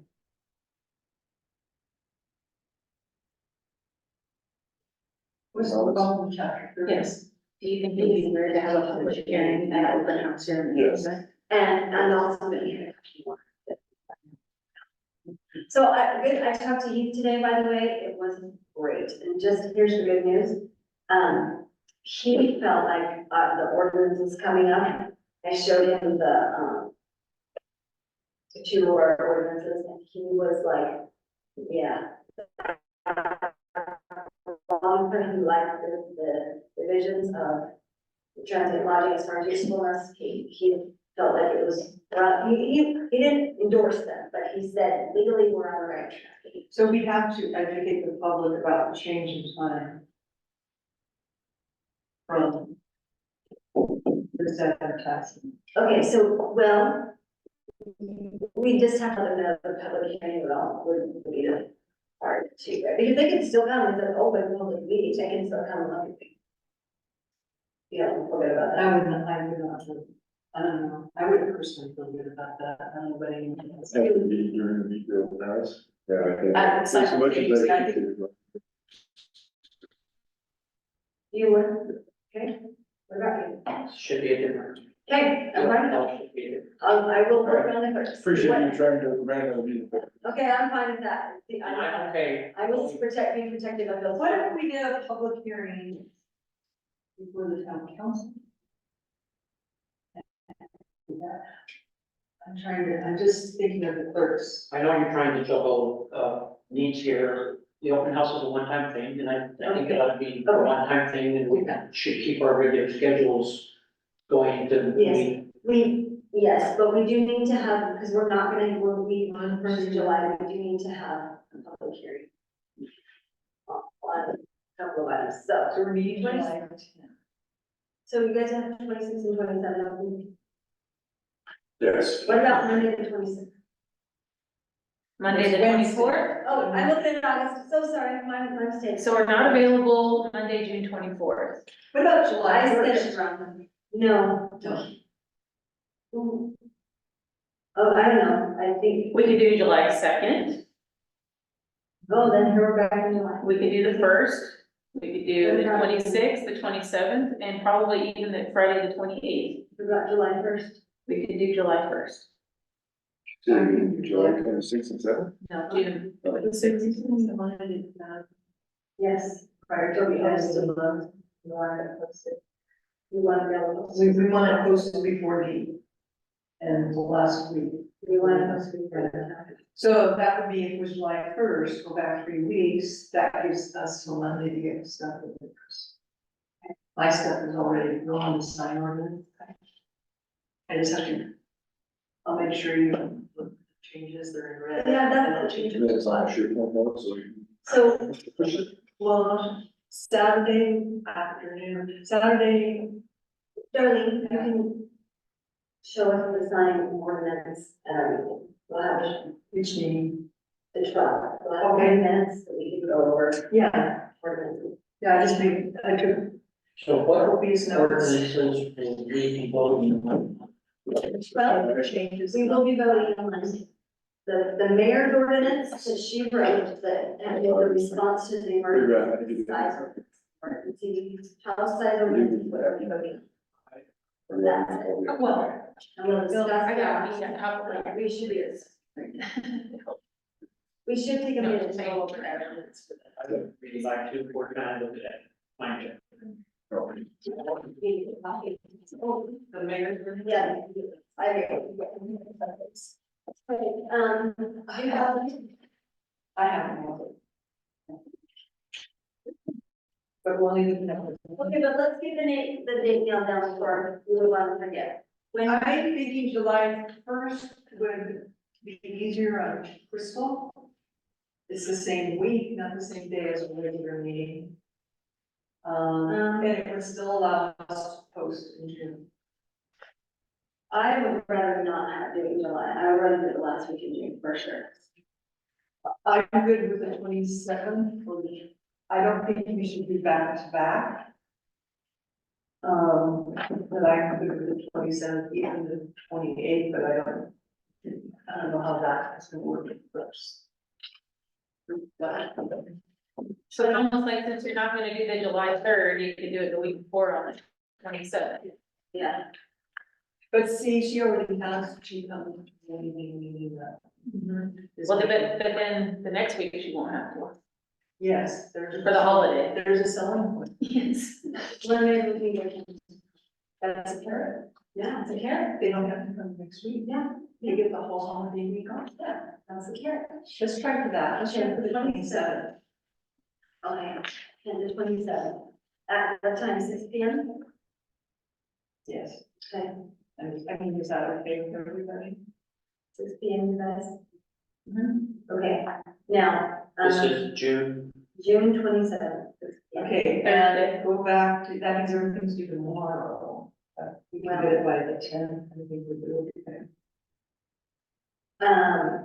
Yeah, I'm just gonna go in tomorrow and negotiate, so, she, remember, it, she actually, she'll be okay, she's already made the sign. Already got the sign. Time. For mine. So she'll just have to Time. do one thing. And mine's 6 P.M. My stuff is Okay, ready, so. so send that to me, then I'll see it tomorrow. And that will be a public hearing or just That's just a public Just a hearing, public hearing. so hopefully it will be short. But I'll say that and then it'll be crazy. Okay. The time for people. That's great, I know it's a good thing. All good. Okay, so I had. So when we were at the attorney today, he, and also the guys from town council as well as the. Town council is working on, protocols for ordinances and posting. We need to do that, we have most of that, we have our ordinance protocol that we did in the very beginning, but we do need to have, just the protocols we like to have for posting, so I'll take care of that, but just so you know, that's what we're working on. And to get to town council. Sometime in the next couple months, so. That's from the attorney, and that will hopefully address, any confusion we had with posting and who posts and when it gets posted, you know, all that, should take care of that, and as far as when a deadline, when we need to get things from. The mayor or town council, all of that, so we'll put that in this. Beauty of protocols. Yeah, the protocol, we'll have a resolution for that, which I'll try to have to show you on our meeting on the 12th. Okay. And then the team is set in, and look at faces, and So we also have two things. We have a rezone, yes, correct? so, are you guys? I haven't posted the agenda yet for, are you guys, you can't be here at 5:30 on the 12th, can you? Okay, we can do 5:30, we can't. I'm driving home from Salt Lake. That's right. Okay, I will be here, but making it earlier makes it harder. Okay, so I'm let's, starting on 6. I'm worried about that drive. I hate that. I'm sorry about that. Okay, so the zone change is, let's talk really quick about the zone, the two things we're voting. On the 12th. The zone change is, Residential zone. it's a zone change from, Residents, rural from residents. rural residential to highway resort. That's the next thing we talk about. So do you have a hard copy? And I copy one on your computer. But I should put on next to keep notes. I'll show you. So it's, I did it. Oh.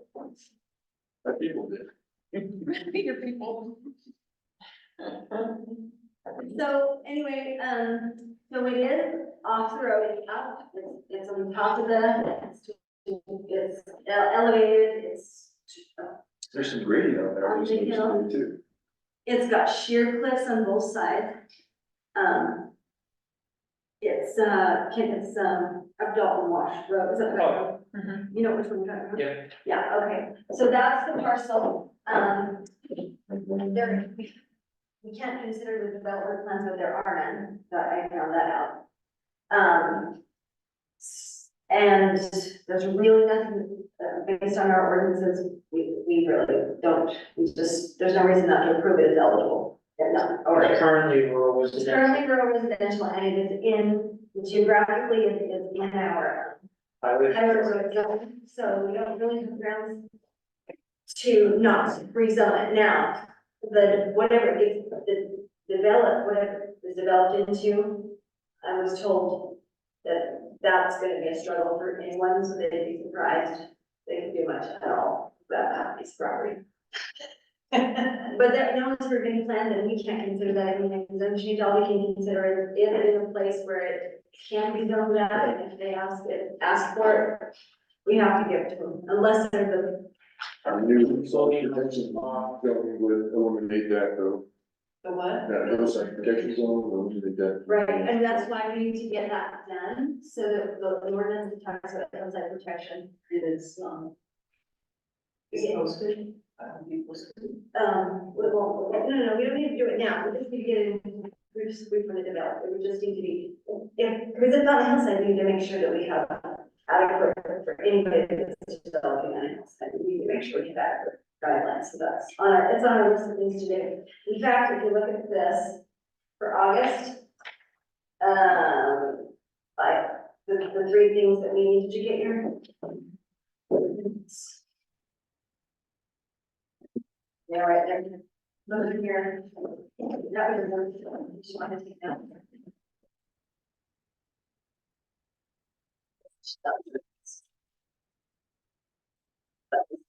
So this is what I'd like to have on a public hearing, this is in August, that's what I'd like to shoot for.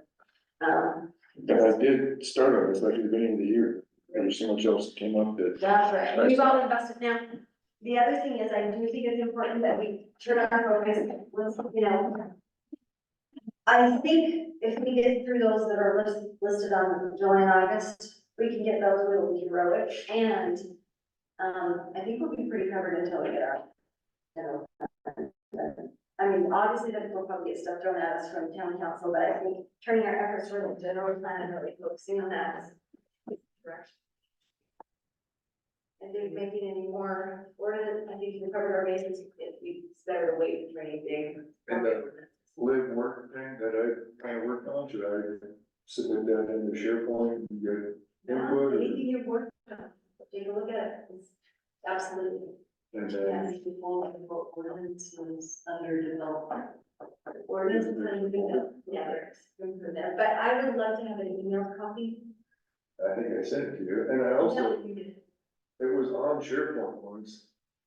SharePoint is unreliable, make sure you always have a backup, always send an extra copy to someone. And then I went to find it again, but Yeah, that happens a lot, but they're working on it. Yeah. So I'm sorry about that. I didn't put it there. It's, Anyway, yeah, there's a lot, it's kind of like a surprise box. Yeah. I shared it with, Okay, so did you see that, Ken? On your note, link to the notes. it's just, This is your, this, I'm just showing you, this shows this kind of one. These are the things we'd like to have for August. This one would be, we'd like to have for our, hearing on the 27th. You can get your writing ordinance, the dark sky. That would be awesome sauce, but, okay, and we can at least, Talk about it. talk about it, but that's not on the list, please. Multiple times. yes, Will, so this was just proposed to, these were the things for the public hearing, but we have moved this public hearing. Rather than doing it during the open, we're gonna do it on the 27th, 6 p.m. Yeah, and we're sitting on the- okay, We have to do code enforcement. yeah, that's on for August. Isn't it? They can't hire us, but why She can, wait, I talked to her, she Okay. can hire, there's no hiring problem, she would just like to see that Jenny can go. Everybody, She would like it, But why are we doing it? It's just since we've already thought about it and talked about it, why aren't we doing it sooner? because the wording is, I don't know exactly, but she did, all she cares about right now, as long as it's coming, just put it on when it works. My brain is bad with, I could think about that when we're trying to get this July one, but I can think about it. And once it's posted, as the work, we'll put it on the work, we'll put it on our meeting, the 12th on the agenda, we posted, we'll update the public on that. And then we'll try for August. And I did ask the mayor, she really did say that was fine, as long So as. August first, we could add survey question. Oh, yeah. Okay. Ordinance wise, I don't know if we need to cover too much for the size of the, everybody needs to look at that, it came from the mayor.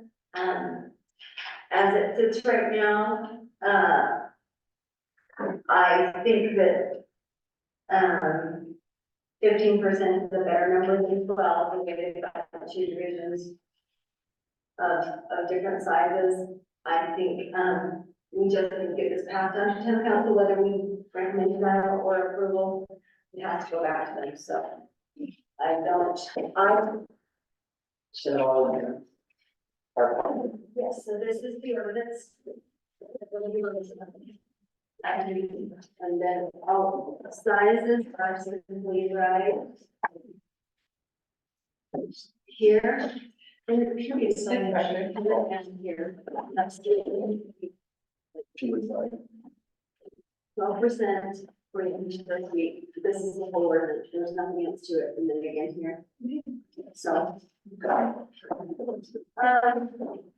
I asked about the grandfathering clause on that particular ordinance, having it, or sunset clause, not grandfathering, sorry, sunset clause on that, and he recommended against that it needs to be a permanent ordinance.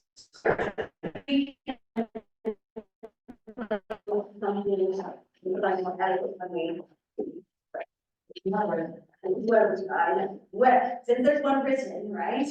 So, yes, that was. when you say sunset law, what do you mean?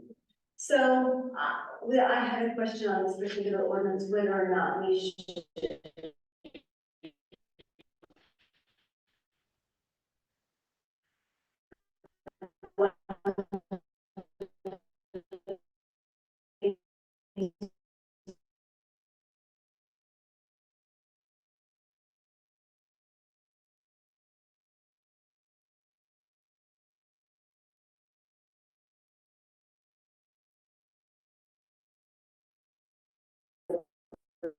You know, sort of the general concern, as members, you know, I mean. He probably said that, you want to change it in the future, you could, Well, rather than we have, well, sunset, just go ahead and realize that anytime in the future. yes, and the town council actually asked us to keep working on the more comprehensive ordinance that was submitted to them, that Darlene and Val had been working on. So we already have something in the works, but that's the direction that the commission goes. But yes, or, yes, in the future, replace it with something else based on what we have for the general plan. Anyway.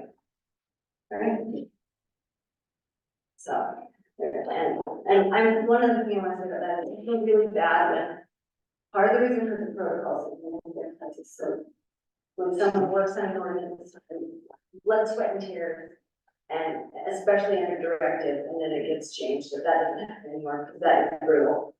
So, and I feel really strong that our work is valued by, you know, the ample time we're putting in. And I felt really sad about the way all that worked out. Hope we can set rules that avoid that.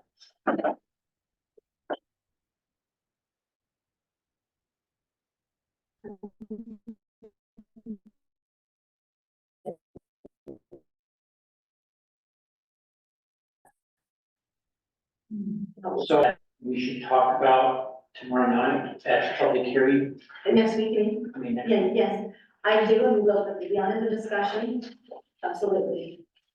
And so please have your comments, you know, whatever, and have ready what you would like. Any notes you want on the recommendation you send to town council, make sure you have those, so you can give them to me so I can put it on a form. We've got forms now for everything, so. Larry, does this ordinance affect you and Sherry? As far as neighborhood concerned, is this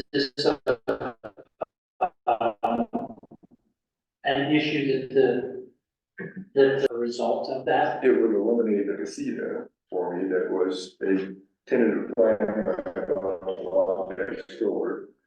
There's lots to do the casita, but I'm already exceeding square footage, so. What is your current square footage in there? Our house is 38.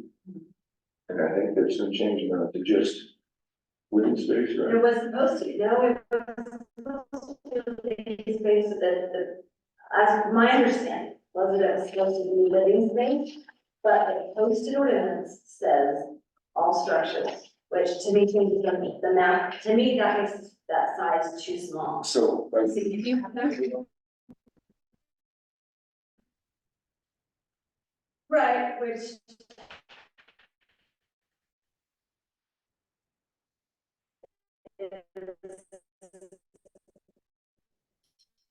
which I could rebuild it at the current time. You couldn't rebuild it. And that's not probably what you want to be formally integrated. You know, I'm struggling with the numbers that are on there right now. If it includes outbuildings, I was fine with them, and I understood it if it was living space, indoor living space. I did, I got it. But I'm struggling now because it's not, and it will actually create housing that is not, and there's not gonna be continuity in neighborhoods like Larry. So I'm struggling with that. I think the ordinance we had before answered that better, much better. So anyway, How much land? I think we make it really clear. I think we make it really clear what we think should happen. In this work meeting, can we discuss these things? Yeah, it's just a time thing. Everyone seems tired, but I don't know what to say.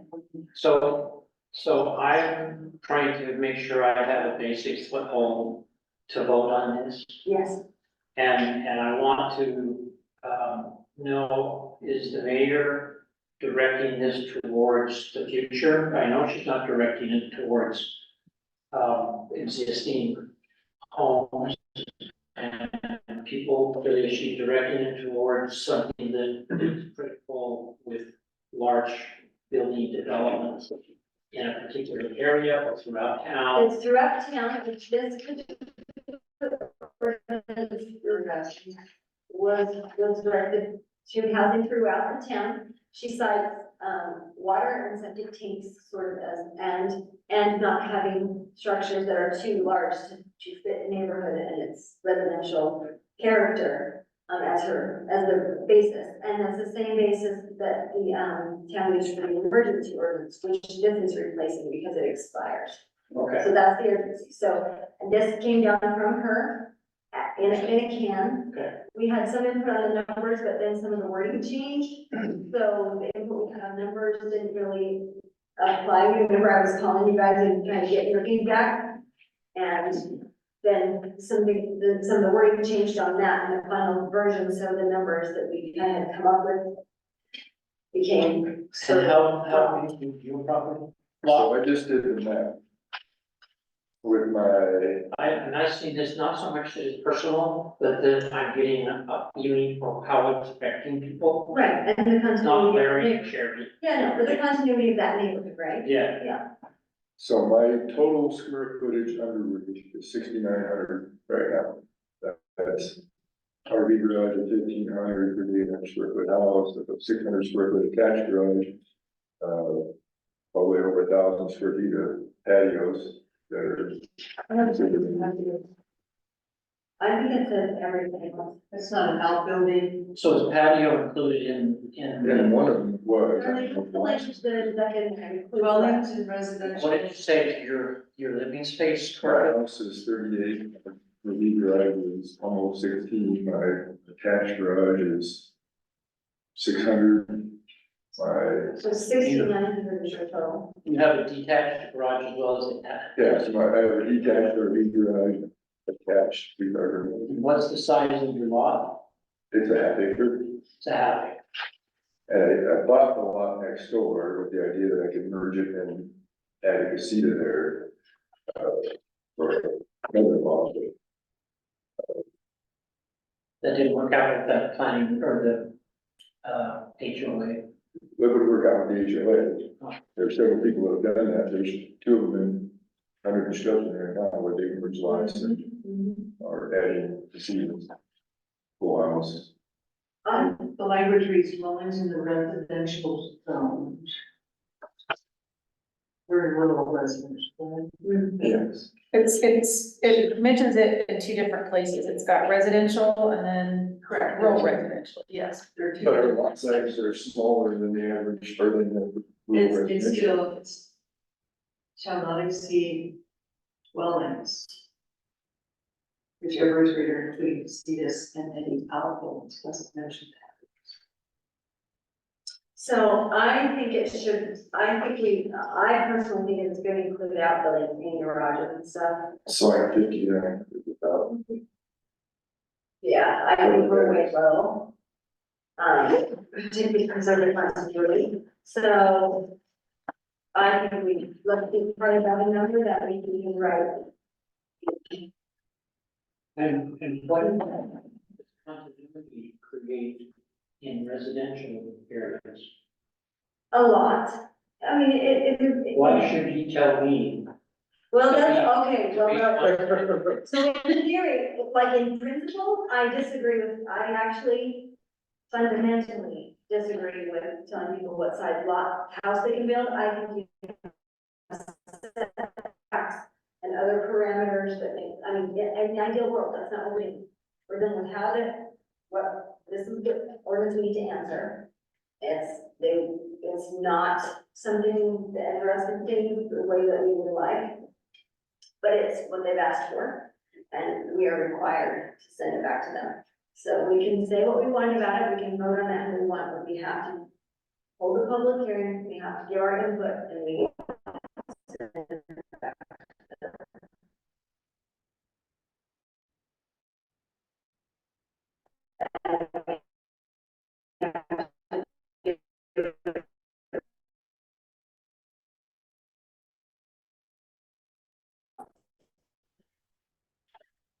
Oh, look, there's not, but I'm talking general, I definitely, I disagree with that, but when we had this other, remember, we had another ordinance that addressed things differently, and conceptually, I was much better with that. I was saying, you know. Could that be a circumstance with two septics? You could, like I probably do, is what I have to do, is I could set it, but you can see that, Yeah, but that would be a law, right? right, but it would be allowed because of the ordinance. No, Right. So there's circumstances where, and I don't, because the Why did standard you is. join the law? You have to join the law. so in our neighborhood, we have minimum square footage, so you either have to go with a Big, 24 inch living house with 1,000 foot patio, 3-car garage, or I go with casita if I combine the lots. And and there is a lot of that in that neighborhood. there's two under construction right now. And So, my problem is that it doesn't fix the problems it's supposed to fix. right, I mean, so if I built a casita and tied it in my existing septic, which might be legal, then I would be probably overusing my existing septic. But a septic system, a separate septic system, which would be legal or would be illegal, it would better handle the sewer than what the town is trying to eliminate. So having a separate septic tank for two outbuildings doesn't, if I had a 10-acre property and I had a garage with an apartment above it in one corner, and a mile away is or 700 feet away is my house, and I don't have fall, then how do you don't. I put a pump and I put in 700 feet of line, or do I put in another septic system? Well, this new ordinance, I couldn't put in a septic system because it's limited to 1,500 gallon. If the issue is nitrates, then that's what Ash Creek is for, where it tells us that, you know, this is down because septic system you need for that house. If the issue is occupancy and SDRs, then let's address that. Let's not punish, you know, folks that want something that's not, Yes, I, it's a very personal thing for me, because it affects me personally, obviously. yeah, But it's also goes against my values as a property owner, as a property developer, and as a 30-year real estate broker, right? I feel like it's an abuse, it's social engineering, you know, we're telling people that we only want this kind of house in our town. and that would be unfortunate if the aim was something different, that would be unfortunate. Yeah, and I understand what they're trying to fix, but I don't feel like it's fixing anything. It doesn't fix the issue that we're trying to fix. And there's been, you know, probably 10 people that have written letters to the town that have suggestions on how to fix it, which are all better than what we're looking at. But What numbers, or what factors would like create the terrible part? Nothing, I mean, we're, so, and I'm reading some of the whereas, and then to me it makes sense, but, again, if occupancy is what we're trying to limit, then square footage doesn't limit occupancy. I could put a bunk room in my garage and have 40 beds on a 3,000 square foot house. right, but yes, I understand, but as far as this ordinance not affecting your situation, because I think it's a little bit typical of that neighborhood in a negative way. But, you know, in too much of a negative way, like the existing homeowners, what would mitigate the impact? Is there a number you mean? Is there a number, would you say you can't limit it? It would be- Would you say you can hook into your septic tank? I already have 2 3/4 inch water services on my 2 lots. I merged in my husband, I'm actually at 2, and now I become illegal.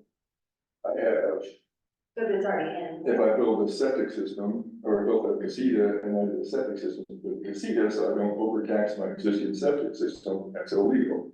The square footage I have now is probably either at the edge or gonna exceed it, and if I exceed it, then I'm over.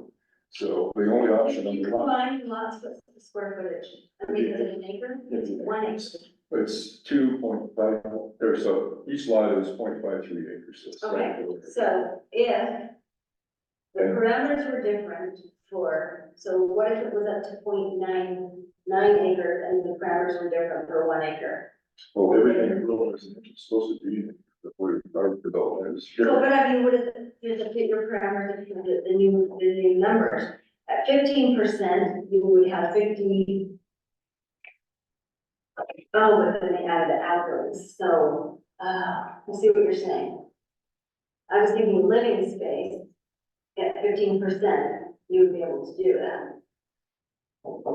Yeah, so 15% of an acre is less square footage than I have currently with my daddy. Because the word instead of living, instead of just living space, we can call that, and I think that, so, actually, a number of the mayor threw out a long time ago, I don't know if she changed her mind, I'm just saying that's where I got this idea, is she said that a blanket number way back when was 6,800 square feet.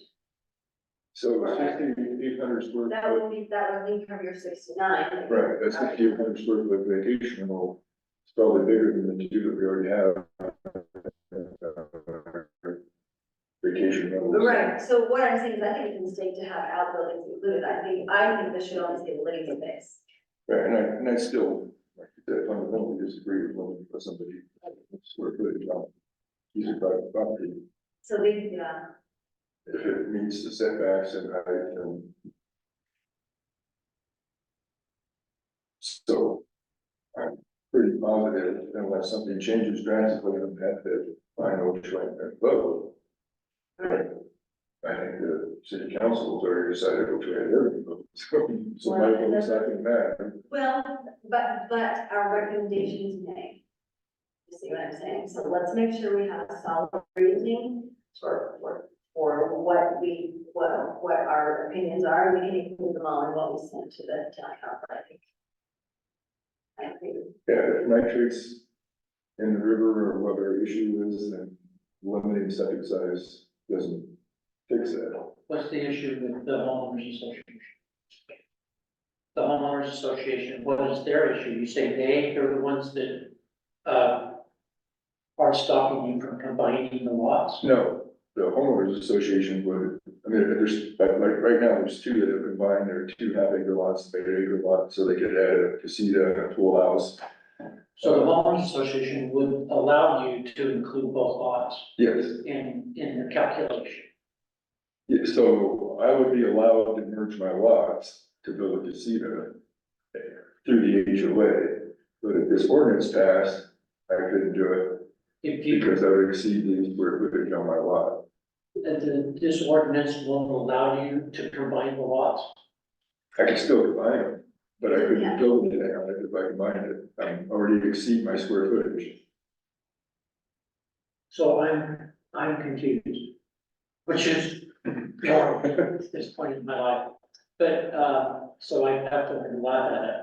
But I understand that it's not a problem with the homeowners association Yes, for you to use both lots to build what you want to build. yes.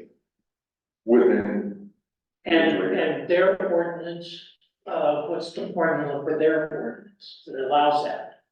How come they allow you to combine both lots? Is there a maximum square so we footage? don't have any maximum square footage, we have a minimum square footage, we have a minimum amount of garage space and a minimum amount of. We encourage people to park their vehicles where you can't see from the street, which a garage does, but if you want them out of the garage, you're gonna have cars parked on the street, so. Again, it doesn't help the problem. so indoor living space, do you have again, not just indoor living space, not outbuildings, not casita? 30, Primary dwelling square footage, what do you have? 30. 38, okay, that's important, 38. I know, they're civil house bigger than mine. Yeah, no, I know, but I'm just saying that if the wording on this was, you know, the primary structure, the home, the single family home living area, rather than plus all the outbuildings, then are you good at putting it under hardship on existing residents or not? Do you have a copy of that here? The new one? Yes, The one I had highlighted? Anyway, so we have a lot to think about with the recommendations as we go and we talk about this. We do have a copy. and still trying to figure out the process, but I don't understand why we just haven't limited the occupancy in an SDR. They are, there is existing right now, there is an occupancy limit of 10 and 5 bedrooms. Responsible for the 5 bedroom septic or basement bedrooms. And how many bedrooms do you have? I have 4 bedrooms. So there's capacity for 1 more. Or am I 50 minutes, 70%?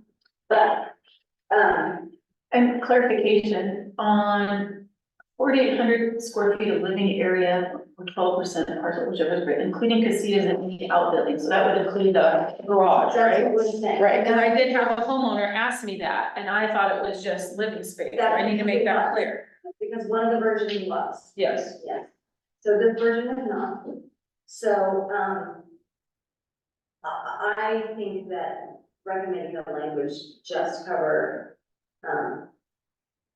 the living area and the primary dwelling, because that's. Why are we just limiting it on SDR? It's like, why are we limiting it on Well, so, residences? well, this is a good time to bring this up. So for the request for action, we don't have the reasoning on it completely. We don't have the reasoning, but whether it requires them to give us that. It's in the whereas.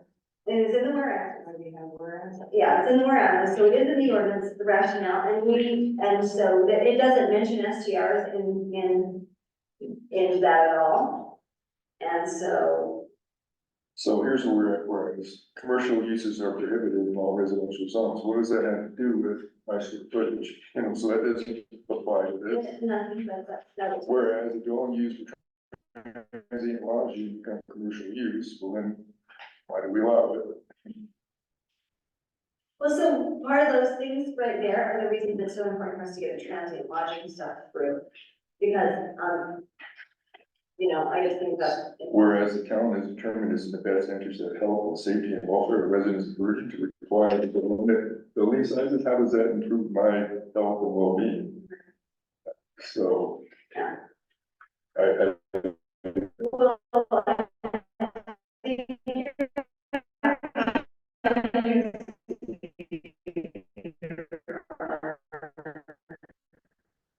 Valid reasons have done this, there's some every, they're all at 3,500, so we're actually larger. Park City, there's like 15,000 square foot houses in Park Just City. to have a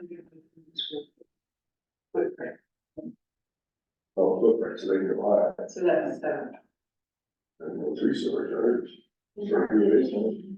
Parts of the But that question to you wise people, Well, I think. why don't I make an amendment, not today, but what if I make an amendment to this, ordinance? For this one, oh, Next week. Next week. What, Next. Not tomorrow. next week? Why don't I make an amendment, or what if I made an amendment? That it doesn't include existing developments or homeowners associations. That eliminates, the mayor's trying to fix it. first of all, we can't amend this ordinance. We can motion to recommend that those changes be made. We can make a motion that those changes be made. But we can't, recommend approval or not. yeah, approval or not, this is sort of like, because it didn't come from This us. is not ours. Yeah, so if we offer one, She's creating. yeah, Sending it to us. right, if you had written it and you wanted to say, let's send it to town council with this amendment, because you wrote it, and it was allowable based on public hearing, or you had a, it was a change that was allowable, then you could do that, but with this, it's written and it's a request for action, we have to send it directly back with it. All right, We can only recommend what we think, we can do that.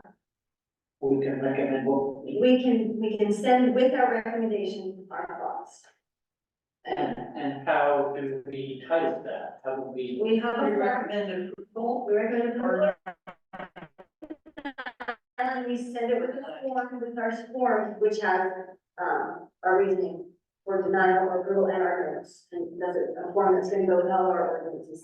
So I could say to you next week that I would like to, vote no with the recommendation to make this change, and then we would vote on that, and if we approved it as approved, then we would pass it on. That's right. Okay. Doesn't matter which way it goes. And we can also add, even if it's not part of the motion, we can add a note in the that we decide that's not to be part of the motion. We can with the dissenting opinion, or majority opinion, we can add our comments. So, I mean, send, it doesn't have to be ordinance, they get to read it. Okay, any other? I don't know if Darlene's finished, actually, I think we might have. You know, It's not the first one back. But It's a, we'd like to hear the rest of your rationale, if you have any more. I explained it, I thought, rather well at the last public hearing, You did. and I'm not going to sway anyone. And, this is not my ordinance. No, this is not. I do think we have concerns for our, impermeable surfaces. I agree. I think that is, and to not acknowledge that and covering all the ground is not appropriate in this environment. And I can't, although I like, just because I can, doesn't mean I should. Leave it at that. Just because I can do something, doesn't mean I should, that it's the best for the community. I think we all appreciate that we're gonna impermeable stuff, but. So we will, number one to you, is it the groundwater problem? It's the coverage of the ground with hard impermeable surfaces. So That I'm looking at a place next to me now. That is going to be 48, almost 49% impermeable surfaces. They have 2 small catch basins. And, that's not a good recipe because there's extensive documentation. And I always try to be generous to honor the other viewpoints. That if you go above 30% coverage of hard impermeable surfaces, then when we get these storms, it's going to be the people who live around here who are going to suffer. And I feel like there's ways to mitigate that. Giving that, my example was I own 2 pieces of property in Washington County, or Washington City. One, they dictated to me how big of a catch basin I had to make for the size of my parking lot, the size of my building. This is what we feel like it's gonna take to absorb that water and put it back in the groundwater. The other subdivision I have a lot in has a, one catch basin for the entire neighborhood, with the understanding that a majority of these buildings are commercial buildings with large parking lots, so that has been engineered and has been, not by me, but by the town, or I guess it was submitted by an engineer to the town. Yeah, I don't think we have a strong storm wastewater infrastructure in this town. I feel like. That would make those feasible, and also if you research catch basins, they have to be maintained. And if Yes. water sits in them, we have the additional problem of mosquitoes. I get suspected every year, if it's not, if there's sediment in it, I have to remove the sediment, I have to pay to have it inspected every single year. And if you compare, the limit of the 30% covered and the effect on the groundwater table versus a catch basin, the permeable surface is better at preserving groundwater. And when our river is a source and our groundwater feeds into the river through our springs, more springs than you would know. Yeah. And that river gives a lot of people water. And it's So if the water runs off the surface and goes into the river, how different is that than going to the ground? purity. And it's immediate, and then it's gone. Groundwater is more seeping. those springs seep out. And it's cleaner. Right. Yeah, that is, it is the filter. I just wish there was some acknowledgement of, there are some valid reasons. So I think that, And I agree. I think everybody agrees with the runoff and impermeable surfaces. I think you have a ton of support with that, your other one. I was gonna ask you, I mean, your sense generally, this would not be how you would, this ordinance does that, address that, you would, I wouldn't think. It's not my ordinance. Yes, I I would say it's better Then than doing nothing. I think more needs to be done. I'm already thinking of ways to acknowledge the unique circumstance Yes. and how we can change it in the wording of the ordinance Val and I are working on. Maybe to move away, from a percentage in rural residential, because you are rural residential, you get that happy. Because you have open space that's dedicated, and so I can find a place for compromise there, but I want to dig into, I'd love to run those figures by you. Because I do hear that, you know, that, and it's gotta be written in the ordinance, so it honors that, whether it's a traditional one acre like mine or yours, because you have that open space there. You know what I'm To saying? develop. Correct. So I'm interested in playing around with that, and that could be as simple as, figuring out, having a hard number and not a percentage in that section. And I know that the mayor was trying to figure out a way to exclude Rio because it's a planned development, This would be better. but I still, again, fundamentally opposed to it. Even if I were excluded from it, I still think that if I bought a 10-acre piece over here, and I wanted to put up a shop with an apartment and a house over here, this one shop here, and farm back here, that I should be able to do that.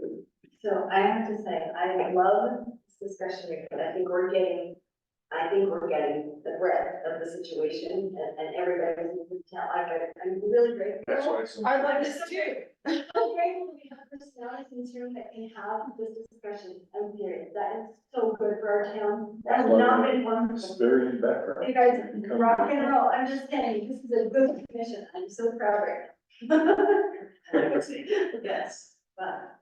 The other thing is, I think that, go ahead and finish. Yeah, I think we have to come to consensus that I'm not gonna get everything I would envision. You're not gonna get everything.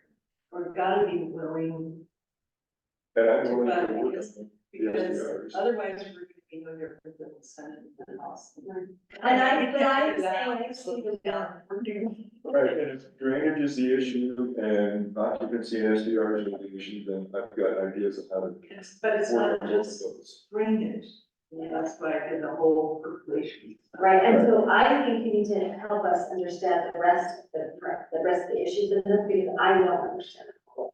I'm trying to learn, I think really get an important Well, and discussion. being on a river, there's a study, I have to look it up, I have it in my file. We're at 20% the life of impermeable surfaces near rivers. That runoff really impacted the life of the river. I don't know, that's important. Like 80% of the population east of Mississippi lives on a river.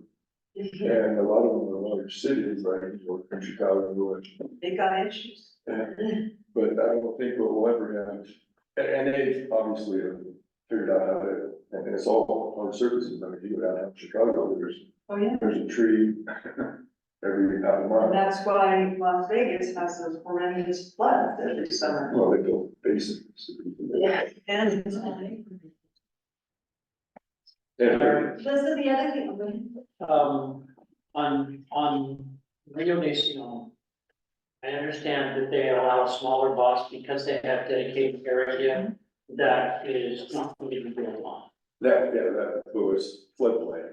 So is that basically the floodplain area that is that dedicated area? So there's the river lots, majority of them have a buildable envelope in the floodplain, and then beyond their lot to the river, there's common area for the Rio de Zion, and it's, varies in width from 20 to maybe 100 feet, all the way around the whole development for, and it was supposed to, at one time, I think it did have a path, and it got flooded, believe it or not. What entity was involved, or is supposed to be involved in determining that formula that says, okay, we're gonna let you do this development and homeowners association, if you set it aside this much acreage, is it the city that determines Town that? council that did, so the developer bought it, a developer bought it and put together a plan of development, I guess, as opposed to just a regular subdivision, and said, I know that some shows they have to be minimum 1 acre lots, but if we do half acre lots and set it aside. And I would guess that that was probably, 2005 to 2008, when those things were decided. Yes, And I would guess that that was probably, Yes. I'm trying to bring it, Lee Ballard, Lori Rose, and I don't know. Yeah, I don't know I don't think so, I don't know. don't you think so? Oh, yeah. I'm just thinking, because Well, it was a there's a lot of CMP. things about what they did that I really admire. Yeah, And I think they really thought deeply about a community and and planning rather than an environment, mhm. rather than, economics. I don't know that, Yeah, it was- but I like your theory. It's a 70 acre development with 68 lots. So the average, so if each acre, each lot was an acre, and they would still be less than that. So, if just for time, I think everyone agrees that this ordinance probably won't cut it for long, probably will need to keep working. So I hear that as a consensus at least. It's on the same, it's like the billboard ordinance that install our signage problems. Yes, got it. This That's is why I our- want that sign. Yeah, and that's, did you see, it's on there, yes, we're honoring that. So, all right. So are there more solutions, more comments for tonight? Or what? Motion that we adjourn our work meeting. I second it.